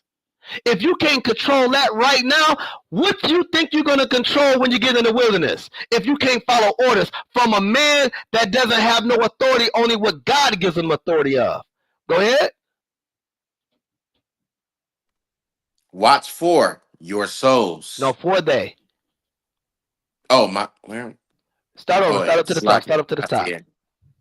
Obey them that have the rule over you and submit yourself, for they watch for your souls. So when you are a leader, you're watching over the souls of the people you over. That means you put your life on the line for them. That means that your job is to teach them correctly the law, statutes, and commandments. You got it goes in every camp. You got people say, I don't believe what he's saying. I want to believe what I want to believe. But the Most High put that leader in front of you. That's where you off at. You think you know more, and God didn't even put the spirit of teaching on you. So how you gonna say you know more than the teacher if the Most High put the spirit upon that person to tell you what's right or wrong? And the brother, and you know that the brother is a law keeper. So then what we end up doing, we start making assumptions. I don't know if he really keep the law like he say he do. He might be wicked. What about you? If that's the case, then why don't you pray for the brother that he don't be wicked? Because that's what we want to do, point the finger. That's what's wrong with Israel. We like to point the finger and say, it's not me, or, hey, what I did, I just had to defend myself. No, you just wicked, and you're gonna get death in the wilderness. You got to quit playing these games. You can't choose the leader you want, because every time we choose the leader that we want, what happened when we chose Saul? We fail. You got to let the Most High point who's going to be the leader, right? And you got to put your faith that these men that God is putting in front of you is leading you correctly through the scriptures. Continue. As they that must give account, that they may do it with joy. You do it with joy, not complaining. Go ahead. And not with grief. Complaining. Go ahead. For that is unprofitable for you. That is unprofitable. So, hey, that means you do that in the wilderness, you're going to be put to death. So if you got a problem, and I'm talking, I don't care, all the camps that we can name, I don't care who they are. If you a brother and a sister complaining about whoever is a leader or who's ever a leader in whatever department, and you complaining like you can do a better job, you're going to be put to death because the Most High didn't put you as a leader. Before you go there, let me show this one video real quick. I'm going to show you something real quick. Pride can't. Right? So we're going to talk about Dathan. Now, excuse me. This is all, you got some Edomites in here. I just wanted to pick this video. I couldn't find Black Israelites, but this is what we found in the Bible. I think it's in Numbers 11. And this is one I'm going to show you. Go ahead. Let me play that. Let me see. Hold on 1 second. It's like it froze on me. Can't lead to downfall. Think again. This is Korah's rebellion. Right. Korah is an Israelite. He was part of the tribe. If I'm not mistaken, I think he was a Levite, right? If he wasn't a Levite, he was either Reuben. It was either Korah was or Dathan, one of them. He's a Reubenite or he's a Levite, right? But watch this. Korah, a Levite, along with Dathan. Oh, well, he just made it. He's a Levite. Go ahead. Abiram and 250 leaders challenged Moses and Aaron's leadership. What did they do? They challenged Moses and Aaron's leadership. They did that in the wilderness. Some of our people not even in the wilderness yet. It is already challenging the leadership of who's in charge of the camp. Right? So think about it. That spirit is out here in America. He did this in the wilderness. Let me continue. They proclaimed, the whole community is holy, every one of them, and the Lord is with them. But their true aim? To question God's authority. Right. They question like, hey, man, I know God is with me. I got to figure it out. You got brothers and sisters talk proud like that. Hey, he can't tell me nothing. I figured it all out. I read this, and this is what it said. And you can't tell me nothing. I don't care what you say, this is what it said. You can't tell me nothing because I already know. That's where you off. Unless the brother is a person that don't know how to break a scripture down, and I don't think that would the Most High will put a man in position to do that anyway, right? God would never put somebody that's not ready to have authority over the congregation. You have to be well proven to show that you can break down scriptures and have an understanding. You have to trust and believe. And guess what? Leaders make mistakes. We make mistakes. And if we're wrong on something, we can come back to you as a leader and say, I apologize. Let me clean that up for you. Right? And then us Israelites, we like to play the game. Oh, see, that's why I don't even listen to him, because he always don't know what to say. He always got something to say. He be saying 1 minute, the next minute we change it and we doing it. That's Israelites for you. That's the men and that's the women. Go ahead. Moses proposed a test: incense before the Lord. The result? The ground opened, swallowing Korah and his followers alive. Fire consumed the 250 men. This was divine justice. That was divine justice. It was well deserved. So think about it. If you complaining about the leaders you have right now, and if you don't even make it to the wilderness, that they call it divine justice. You got your just due.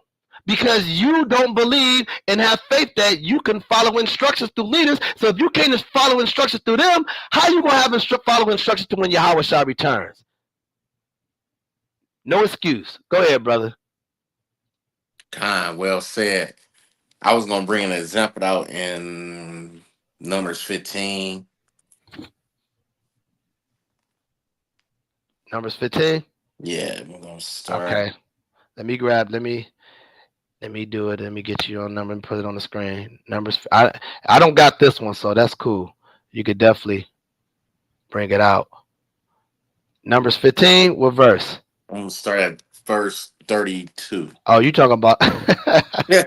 I know what you talking about. Okay. Yeah, man. Let me get it. To show how wicked our people going to be when it comes to this wilderness. Because just like you saying, people going to be telling us we supposed to be doing this, and we going to take to our mind like, I'm not doing nothing what you say. I'm going to do what I think is right. They going to do self instead of listening to the ones that are in front of us instructing us, this is how we going to do it. We going to like, nope, I ain't doing what you saying. I'm going to do it my way. You ready? Yeah, I'm ready. All right, this is the book of Numbers, chapter 15 and verse 32. And while the children of Israel were in the wilderness, they found a man that gathered sticks upon the Sabbath day. And they found him gathering sticks, brought him unto Moses and Aaron, and unto all the congregation. And they put him in ward, because it was not declared what should be done to him. And the Lord said, this man out here collecting sticks. Instead of him resting on the seventh day, he out here collecting sticks like, I don't care. He probably collecting sticks to be about to cook him something. Out here like, shoot, forget what you saying. I'm about to cook this right here, and I'm going to be fed. That's how our people going to be. Like, yeah, I made it to the wilderness. They be kicking back. I can do what I want. I made it. You ain't make it yet. Just like you brung out, you in the proving stages. You think you made it because you made it to the wilderness? Think again. You still got to get proven. You still got to show the Most High God, I'm still following after these laws and commandments. We can't sit here and get back cool and game, like I said earlier, and thinking like, yeah, I made it to the wilderness. I made it. No, we still got to put in that mind, I still have to do these laws and commandments, even in this wilderness, and show the Most High God I'm still 10 toes down for him. Because like he said, there's no wickedness is going to make it to the kingdom. Go ahead. All right, where we at? 35? Okay. Yep. All right, let me start at 34. And they put him in ward, because it was not declared what should be done to him. And the Lord said unto Moses, the man shall be surely put to death. So that's what's going to happen to us when in that wilderness. If we don't want to hearken and listen, we're going to get put to death. That man was out there collecting sticks on the Sabbath day. He knew he would be doing it because he was sitting back, chilling, like, man, I made it. I'm gonna go get these sticks. I'm gonna cook me something. Anybody else want something? Everybody else looking at them like this fool crazy. God. Because somebody should have said something to my brother, like, hey man, you ain't supposed to be doing it. Just like you said, somebody probably told him, like, man, you ain't supposed to be doing it. He probably, man, forget you. I'm gonna go ahead and do it if I want, because I want to do it.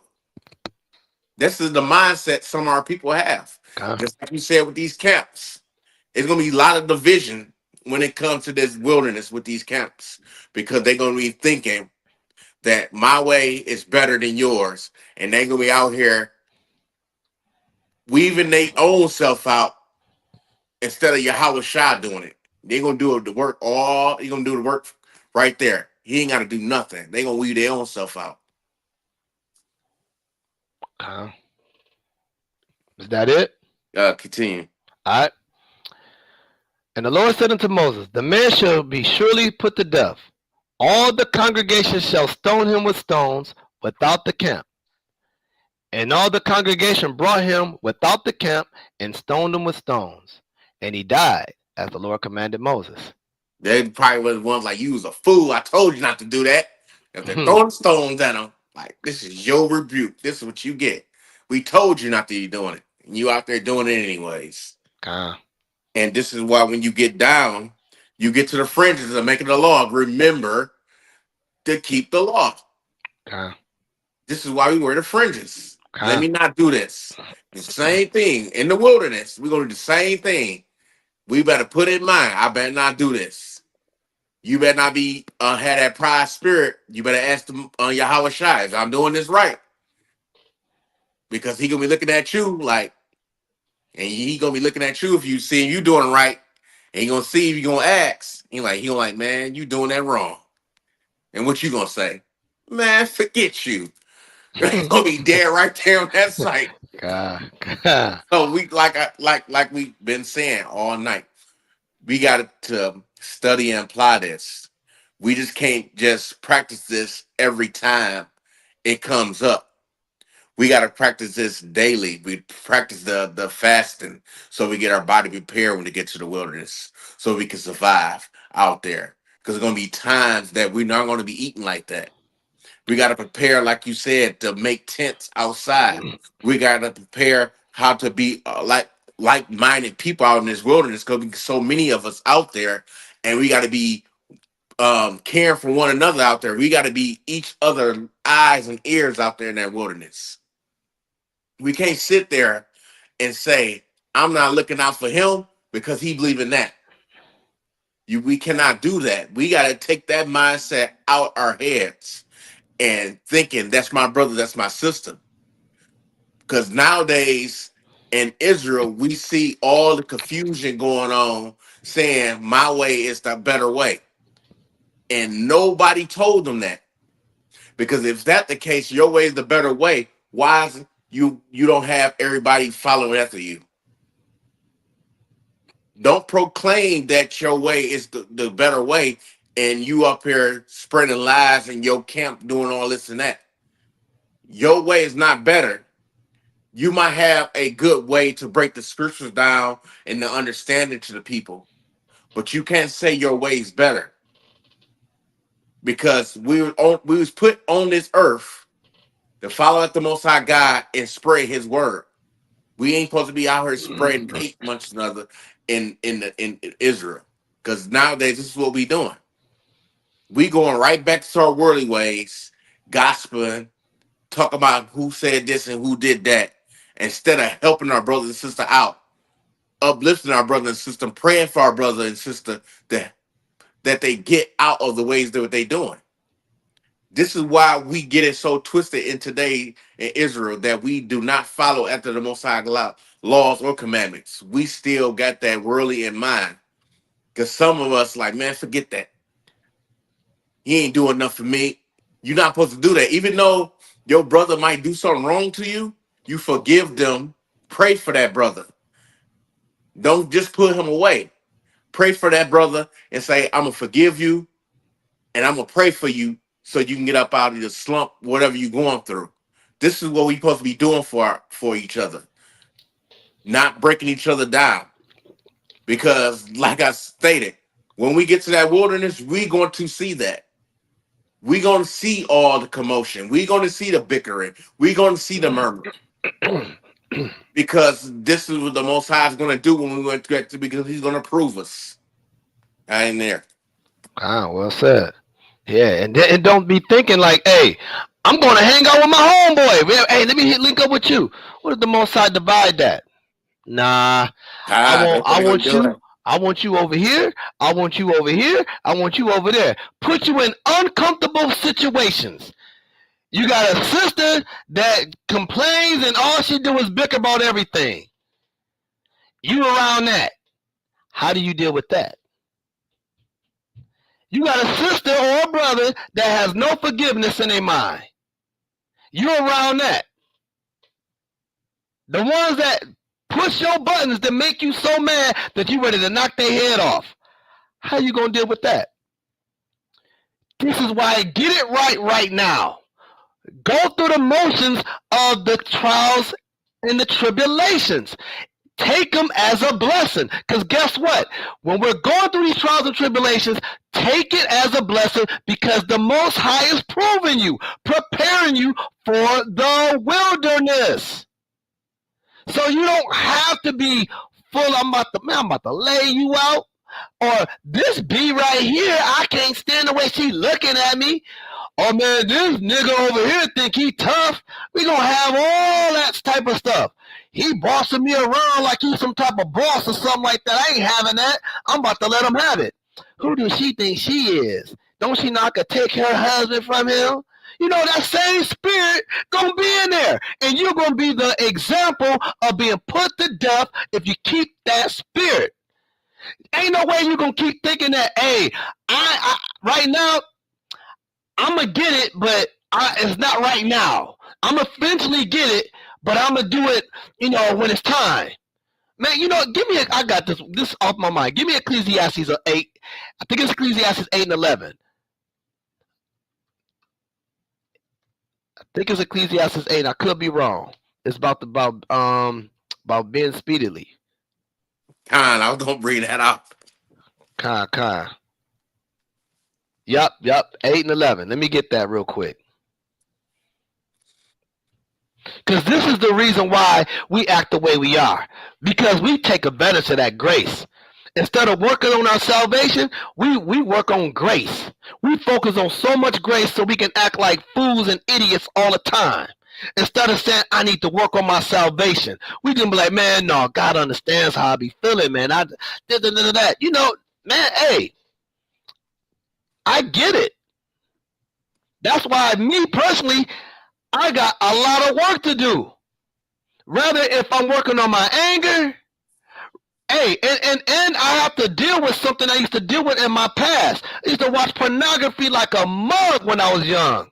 And it grew up to me all the way till I got into this truth. From age of 7, all the way to like 30-some years old, that I was addicted to pornography.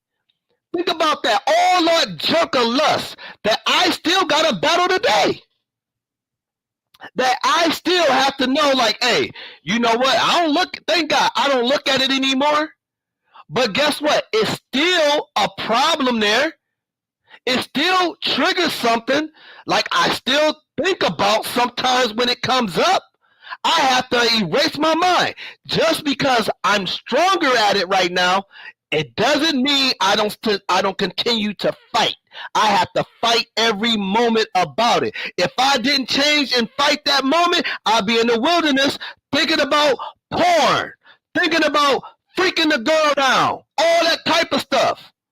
Right? Because America has destroyed our mind. And since we're playing around America, we need to be working on salvation. Trying to keep my attitude in check. I gotta learn not to get smirked. Some things ain't gotta be said.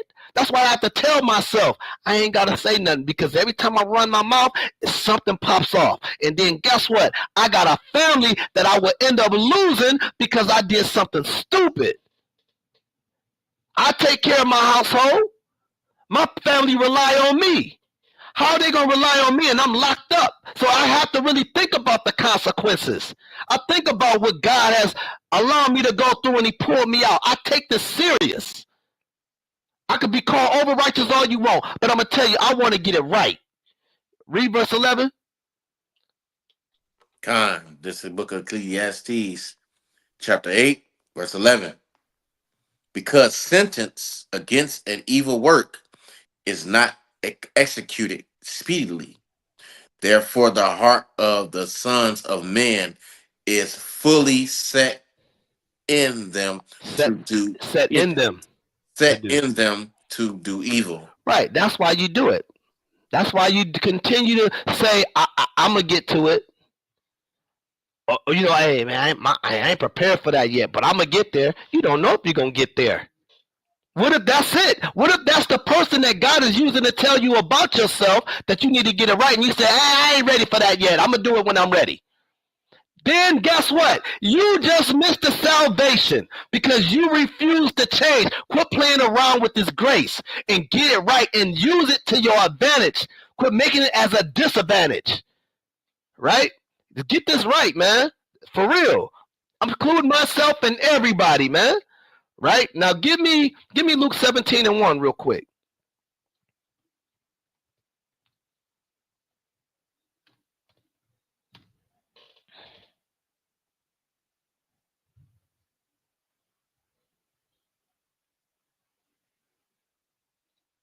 You there, Shema? Yeah, I'm there. Okay, Kai. Give me Luke 17:1. This is the book of Luke, chapter 17, verse 1. Uh-huh. Then said he unto the disciples, It is impossible, but that the offenses will come. Hold on, stop right there. So he said, then said he unto the disciples, it is impossible, but that offenses will come. Guess what? It's going to be offenses in the wilderness.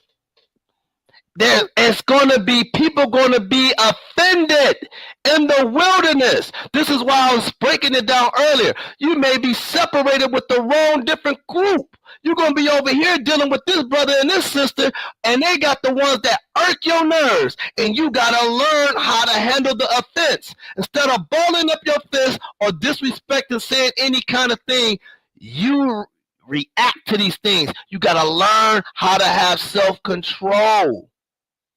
I'm still learning to have self-control. A lot of our brothers and sisters still got to learn to have self-control.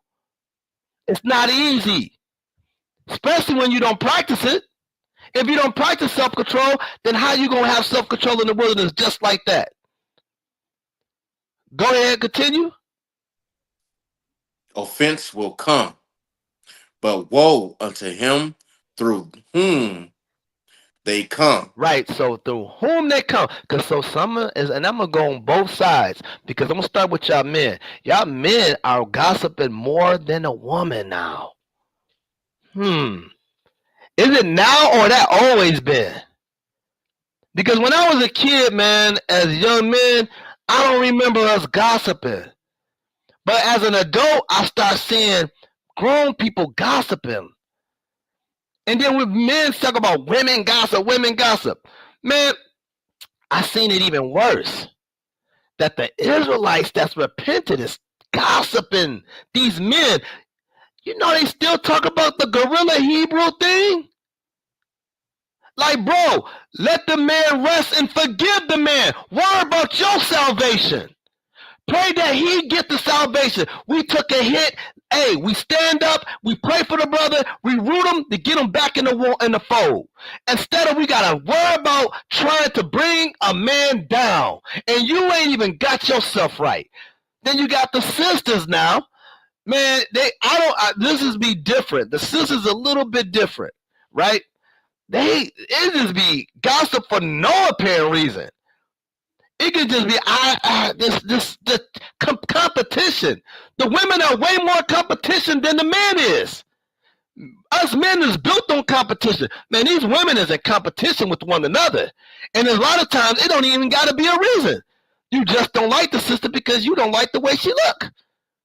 You don't like the way her hair looks, so you start telling the next sister what you feel about her. Then start gossiping. That's going to be offensive in the wilderness. That's not going to stop until we get it right, right? Instead of we gossiping, what we need to do, we need to gain a brother, right? Before I get Matthew 18, give me Hebrews 11 and 25 real quick. Before we get Matthew, give me Hebrews 11 and 25. Okay. You there? Yeah, yep. This is the book of Hebrews, chapter 11, verse 25. Choosing rather to suffer affliction with the people of God than to enjoy the pleasure of sin for a season. So instead of you trying to work on yourself, you rather play around with sin. You rather remain in sin. You rather say, I ain't ready to get this right. I'm ready to do what I want to do. I ain't ready to go ahead and do the Feast of Tabernacles. I'm going to do what I want to do. I got enough time. I ain't ready to keep the feast days no more. I'm going to do what I want to do. I ain't ready to forgive my brother and my sister. I want them to feel how I feel, right? That's the pleasure of sin that we be in because we don't want to suffer affliction. The suffering is when we break the old man down and let the new man live in us and we start living in the spirit. That's the new man. The old man is what you used to do in the past. Remove them spirits because they're not coming into the kingdom with you. Get the new spirit through the law, statutes, and commandments. That's what's coming into the kingdom. It ain't going to be your flesh. It ain't going to be your own desires. It's going to be the law, statutes, and commandments and the faith of Yahweh Shai. That's how you get in the kingdom. You ain't getting in the kingdom because you want to argue. You want to have pleasure in sin for a season. No, get rid of that sin. Haste to do it.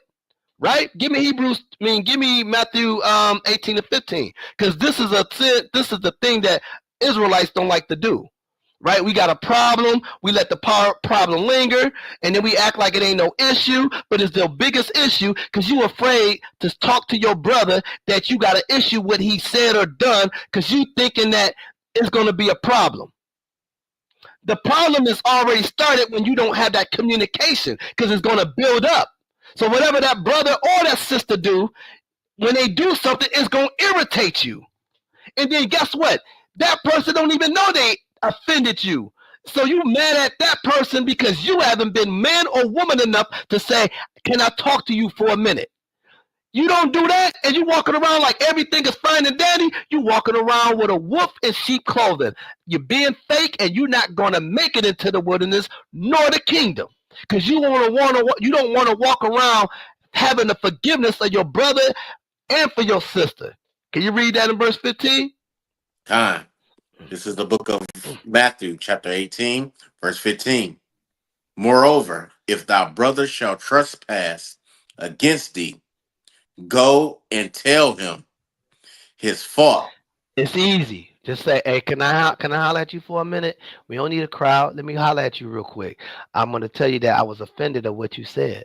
And if that person agrees with it, say, hey, my bad, you just gained your brother back or your sister back. It's that simple. But when you don't say nothing and you let it linger, you lose your brother and your sister and you lose your salvation because all that stuff start building up hatred. Go ahead.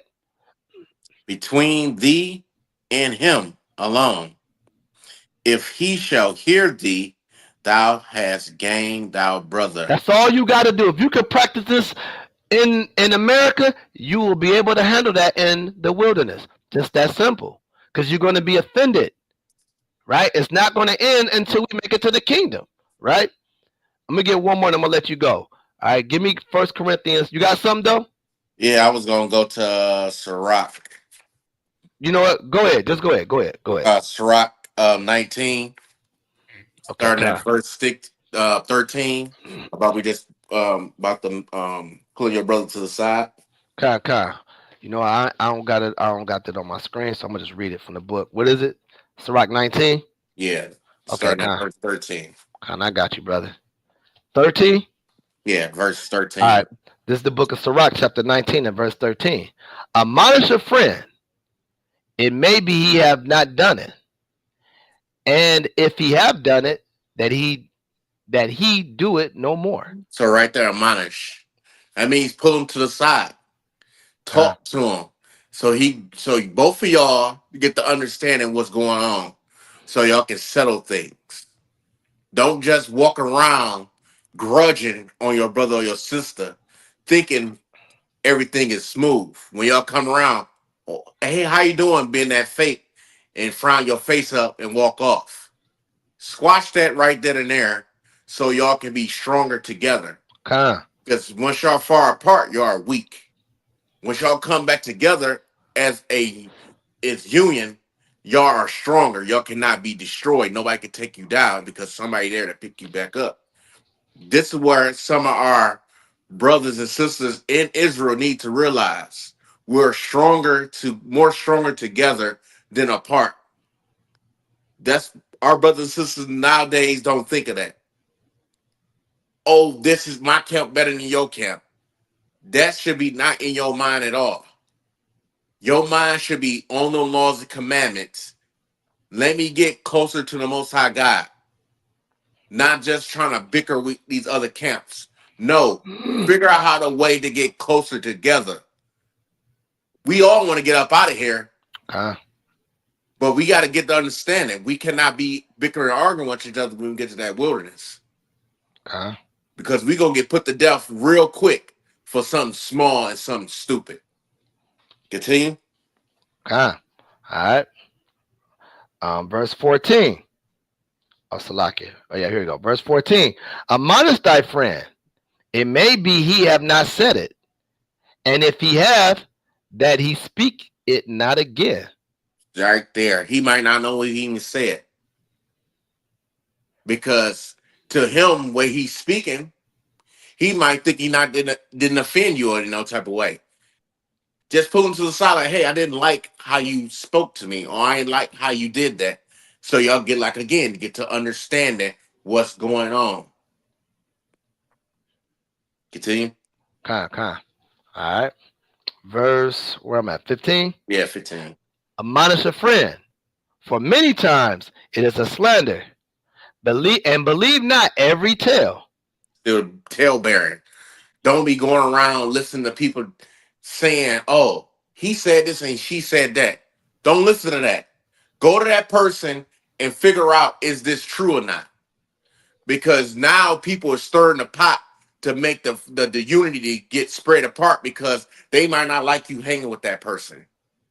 I don't like you hanging with he or her. They making you change. It may be a good change, but if it's a bad change, you let them know, hey, I don't like you hanging around that person. He bring you down or she bring you down. That's how we supposed to be doing. Okay. That's how we supposed to be talking amongst each other. We not supposed to be tail bearing one another, bringing each other down. We doing what the enemy want us to do. Con. Go ahead. All right, verse 16. There is one that slippeth on Salakia. There is one that slippeth in his speech, but not from his heart. And who is he that hath not offended with his tongue? Mm. Go ahead. All right. Admonish thy neighbor before thou threaten him, and not being angry, give place to the law of the Most High. See right there. Give place. Think about it before you do that. Will the Most High God, will Yahweh Shah do this to me? Okay. Yeah, give me 18. That's it. Okay. All right. Verse 18. The fear of the Lord is the first step to be accepted of him, and wisdom obtaineth his love. See right there. Once we get the understanding, when you go back to Leviticus 19, you get the understanding what it's talking about. We supposed to be there for one another. We supposed to love our neighbor. We ain't supposed to break down our neighbor. This is how society made us. They made us to hate one another. So we don't come together and get strong. This is why in our neighborhoods you see all this violence is going on, drugs, drinking. You see all this stuff going on. That's the to hypnotize our people, to keep them in a sleep. Just how Get Out with the little charm thing she do that make Con, you fall con, and deep sleep. That's con, how America doing our people. con. They do all this, they sprinkle money on us and do all this to keep our people down, and our people not even having our eyes open, our spiritual eyes open and seeing what this government is doing to your people. You say all day you want to stand up and fight for your people, for that Black Lives Matter and all this and that crap, but at the same time, you don't do nothing. Soon the government say, I'm gonna give you this, you shut your mouth quick. Now you're gonna be in the house, nigga. We both sick. You gave me some money. I'm happy. You happy with the little chump change, little crumbs. Instead of you want the whole land, the whole pie. This is what's wrong with our people. They happy with the little crumbs they getting. This is why we did all the murmur and everything. I rather go back to Egypt. They got the best of everything. But the Mm-hmm. Most High trying to lead you to the very best of everything. He trying to lead you out of your captivity. He trying to lead you out of slavery. He trying to lead you out of that hard bondage, that hard working that our people got on us. Get up out of the curses, all the health problems and all this and that. Trying to get us out of that, but you want to go back to Egypt and stay in it. Our mind is sick, Con, and we need healing. And the only healing we can get is Yahweh, and Yahweh Shai is our healing. con, But our people don't want to accept that. They want to accept what the world, the pick was good. This is why he said, why I call us good and Mark. Because he's telling you, I'm not good, only one is good, my Father, the one in heaven. He's telling you right then and there, his laws and his commandments, his ordinance, his statutes is one going to make you good.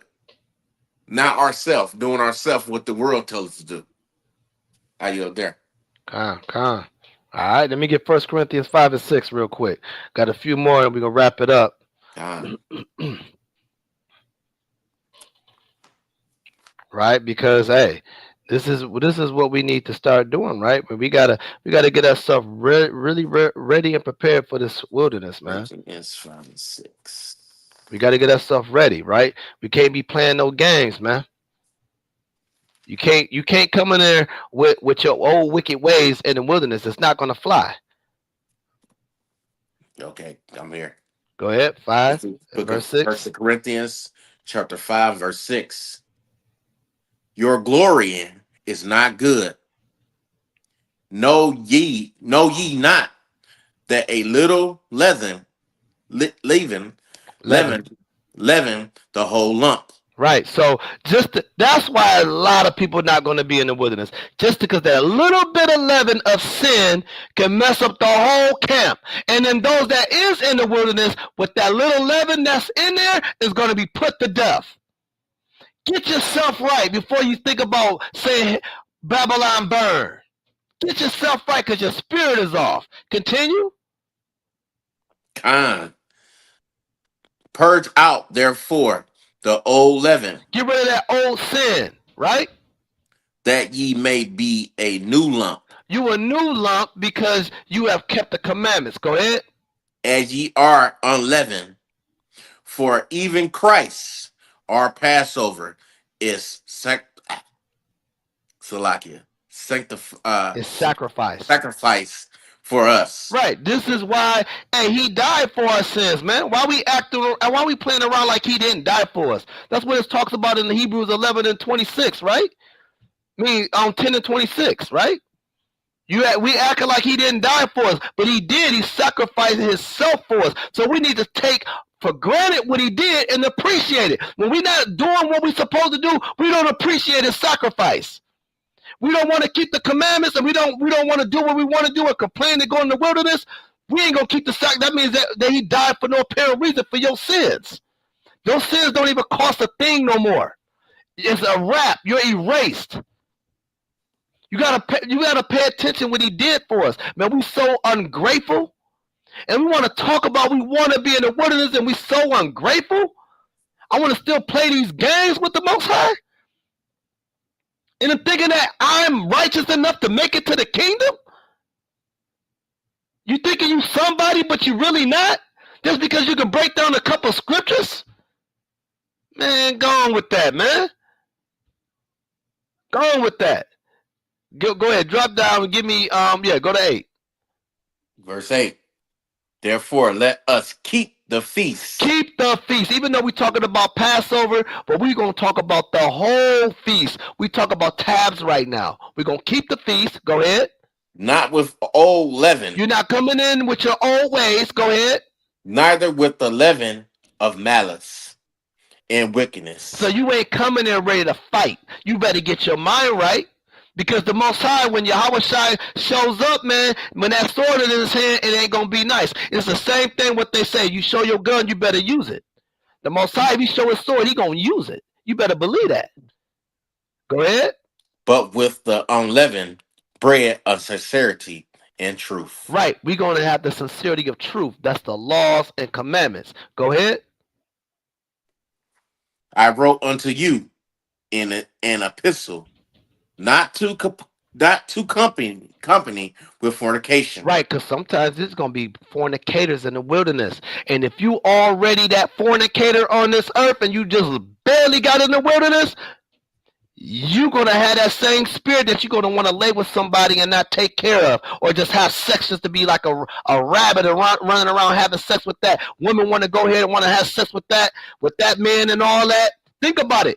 It ain't no hide from one another. We ain't going back home to our house and we don't see each other till next week. We're going to be outside each other every single day. So all those spirits, you're going to be around. So that's why I said, don't make friends with them fornicators, right? Don't make friends with them ones that just want to have sex all the time. Go ahead, verse 10.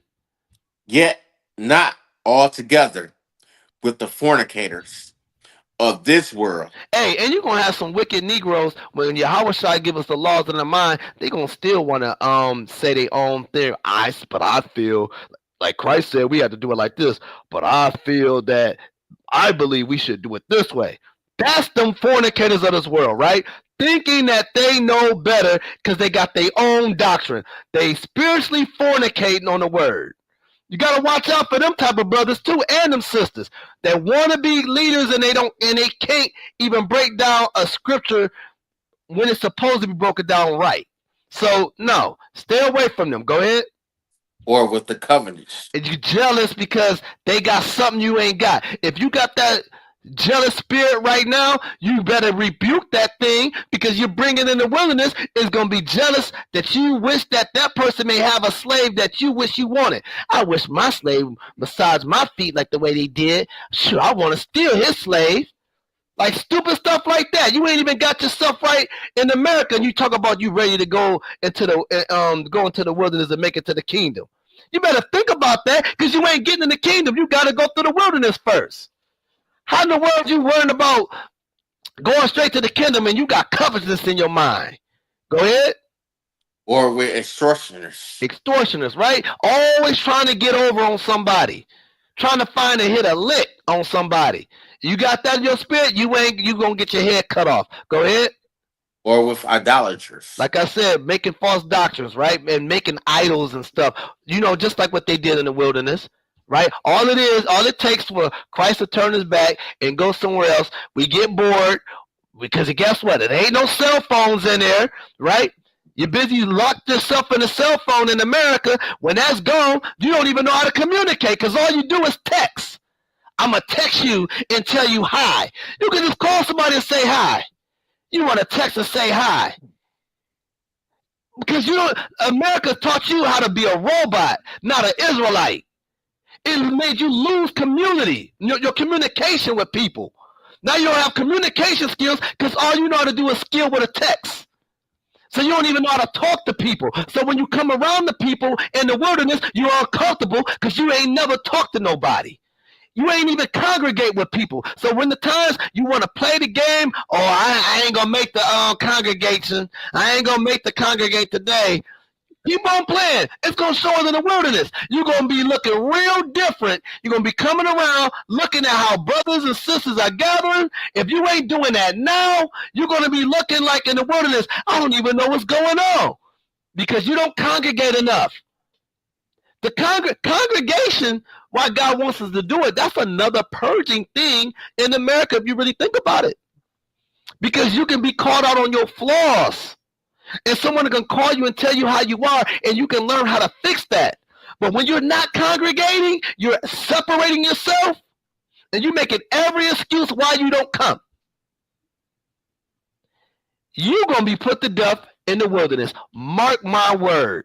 Because you ain't going to learn how to deal with others. Somebody going to piss you off. You don't know how to deal with that because you ain't been around the congregation.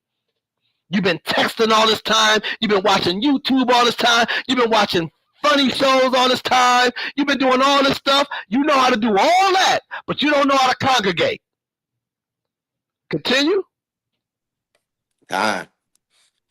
For then must ye needs goods. That's all I'm going to want. Now, give me Hebrews 8 and 9. Right? Because this is what's going to happen, right? When we get in the wilderness, man, we're going to admit now this is no grace, right? Grace is out the door, right? So the Most High is not going to leave us hanging, though, right? He's not going to leave us hanging. So let me get Hebrews 8 Verse and 9. give me verse 9. This is book of Hebrews, chapter 8, verse 9. Not according to the covenant that I made with their fathers in the day when I took them by the hand to lead them out of the land of Egypt, because they continued not in my covenant, and I regard them not, said the Lord. Go ahead. For this is the covenant that I will make with the house of Israel after these days, said the Lord. I will put my laws into their mind and write them in their hearts, and I will be to them a God, and they shall be to me a people. And they shall not teach every man his neighbor and every man his brother, saying, know the Lord, for all shall know me, from least to the greatest. Right, because now we ain't going to be able to have to teach no one. We're going to know the laws in our mind in the wilderness, right? And I'm going to prove that. Give me Ezekiel 20. Right? Give me Ezekiel 20 because we're going in the wilderness, right?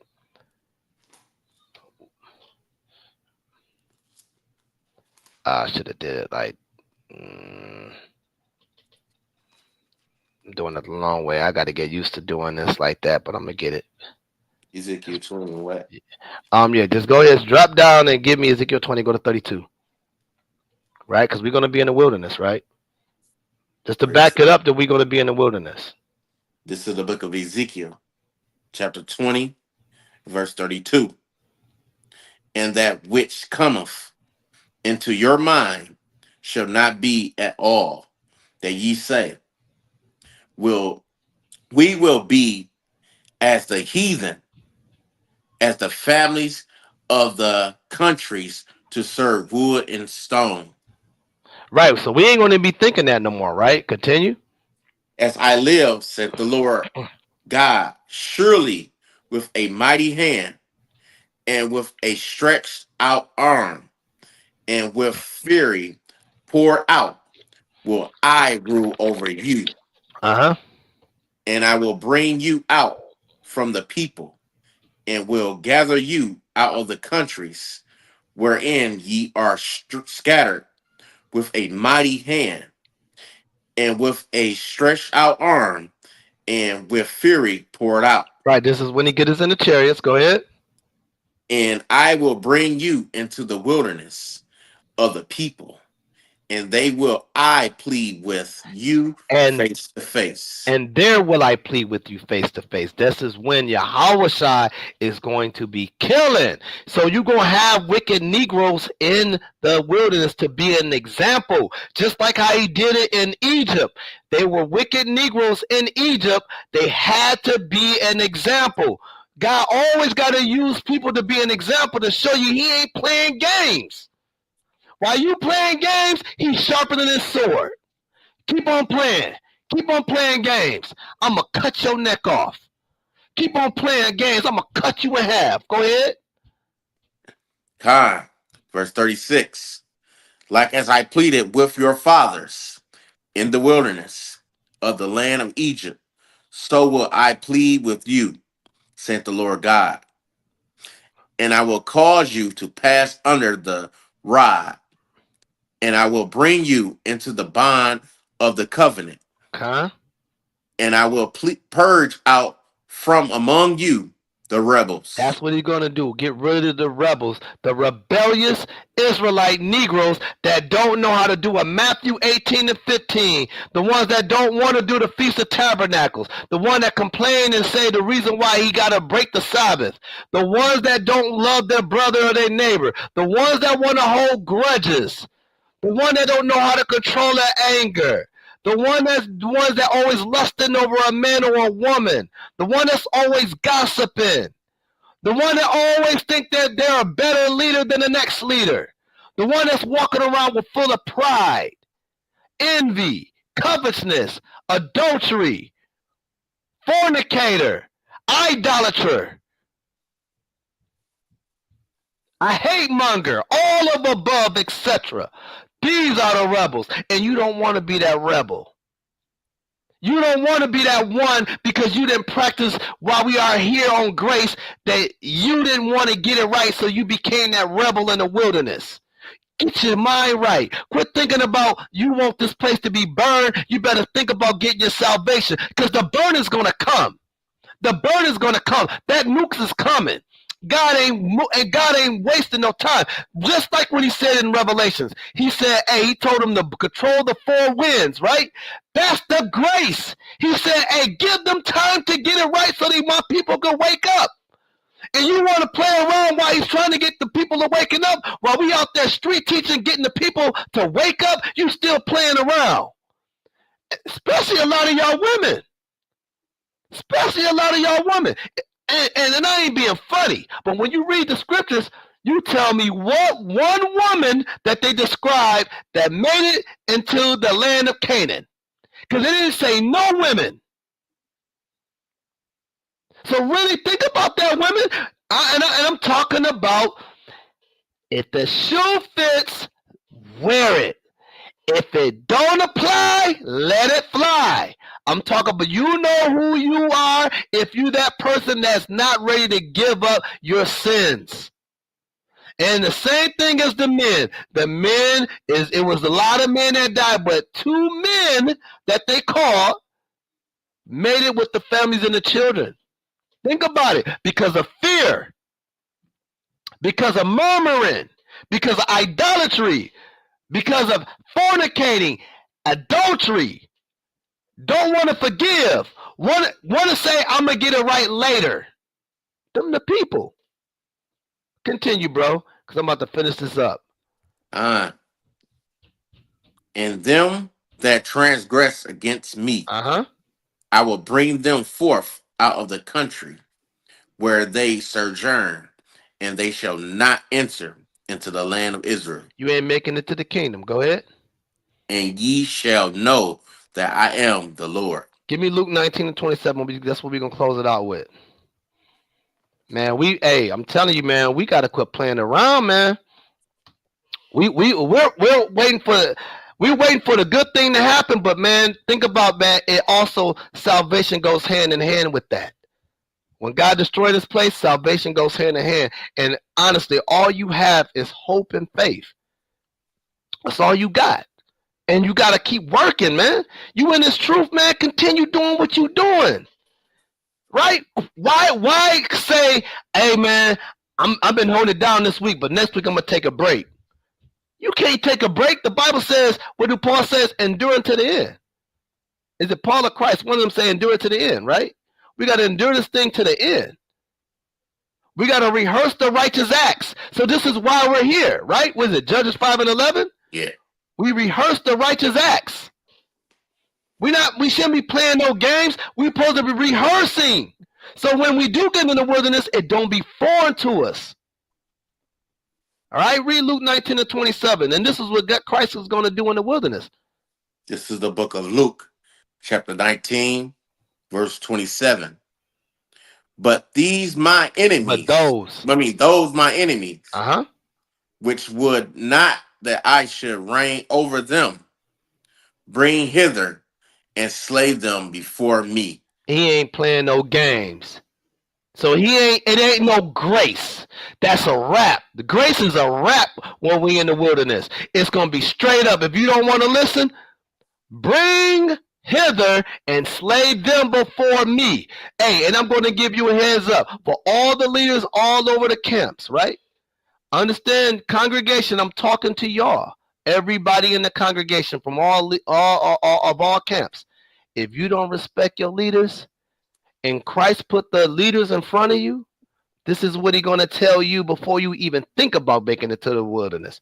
Bring hither and slay them before me. Why? Because the Most High put the leaders in front of you so you can learn how to respect men and you're going to respect authority and you will learn how to respect Yahweh because he put the men in front of you.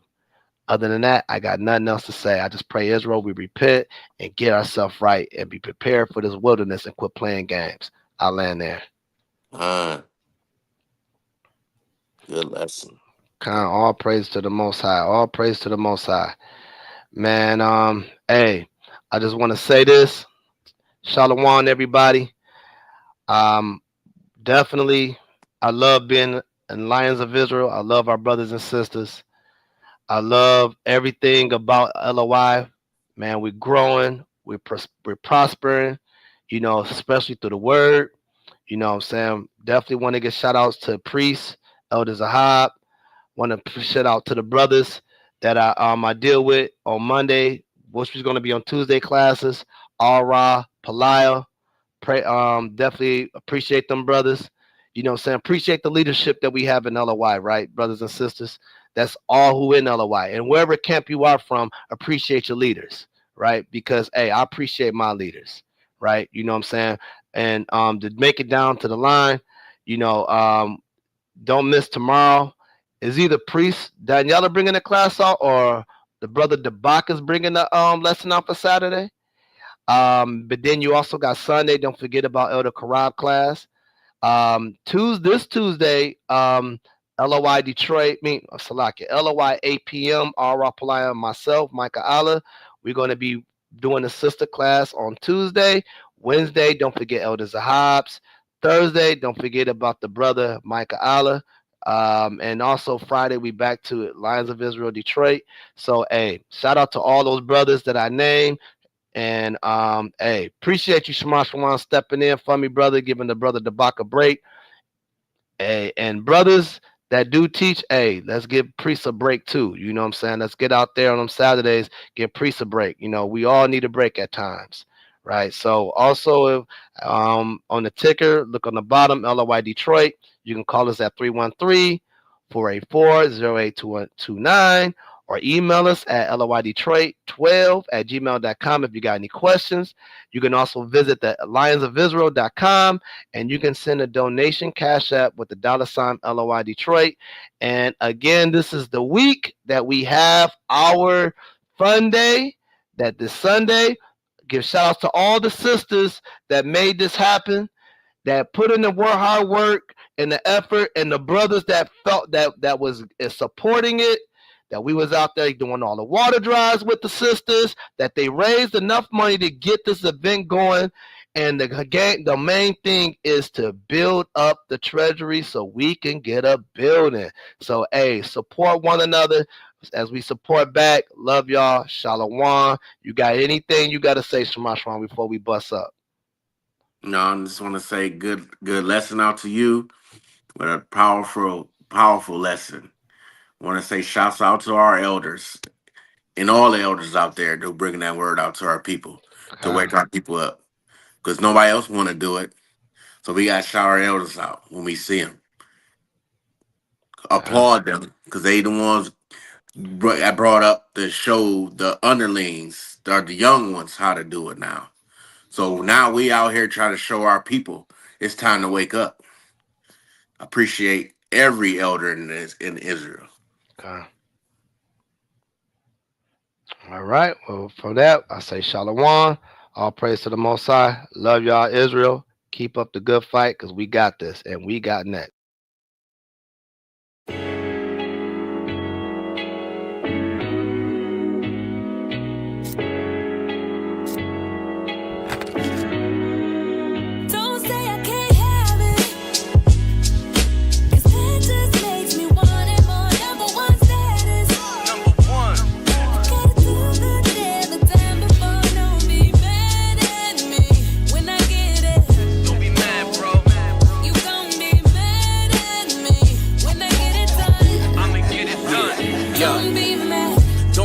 That an Israelite made it. The suckers gon' talk, the cowards gon' hate it. No matter what they say, I'ma go get it done. There's really no choice if you're from where I'm from. Some people gon' be glad, others gon' be mad. You juicing off the hate and relapse, and you need rehab.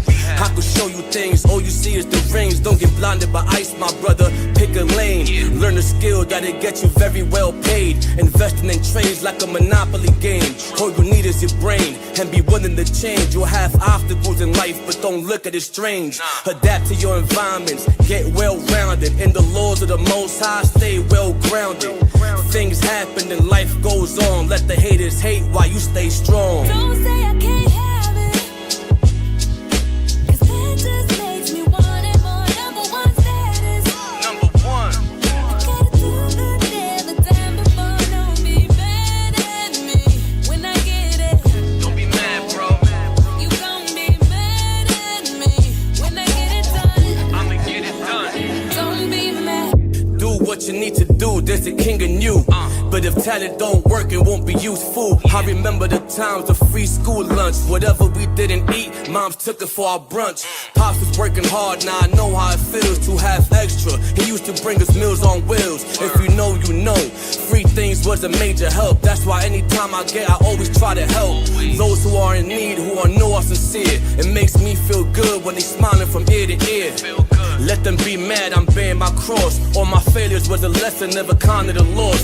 Edomites make way, cause they know I'm a boss. Sitting in the Lambo, while they sit in the porch. And they wondering how, so they try to converse. The ones that smile in your face are usually the worst. Don't say I can't have it, 'cause that just makes me want it more. Number one status. Number one. I gotta do the day, the time before. Don't be mad at me when I get it. Don't be mad, bro. You gon' be mad at me when I get it done. I'ma get it done. Don't be mad.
Abanawa, Shabashamayim, Kwadash, Hayah, Shemka, Yahweh, Malakotka, Taba'a, Ratazaka, Hayah, Aisha, Ba'aratazar, Kawa, Hayah, Bashamayim, Lathananawa, Lacham, Kal, Yawam, Wasalachnawa, Chaubwathnawa, Kasalachnawa, Chaubwathinawa, Wala'a, Tabia Anawa, Manasaya 1, Abal, Hawashainawa, Mayan, Rai, Kaya, Laka, Hamalakwa, Wa'ala, Wa'atapa Arath, La'ai Walamyam, Aman.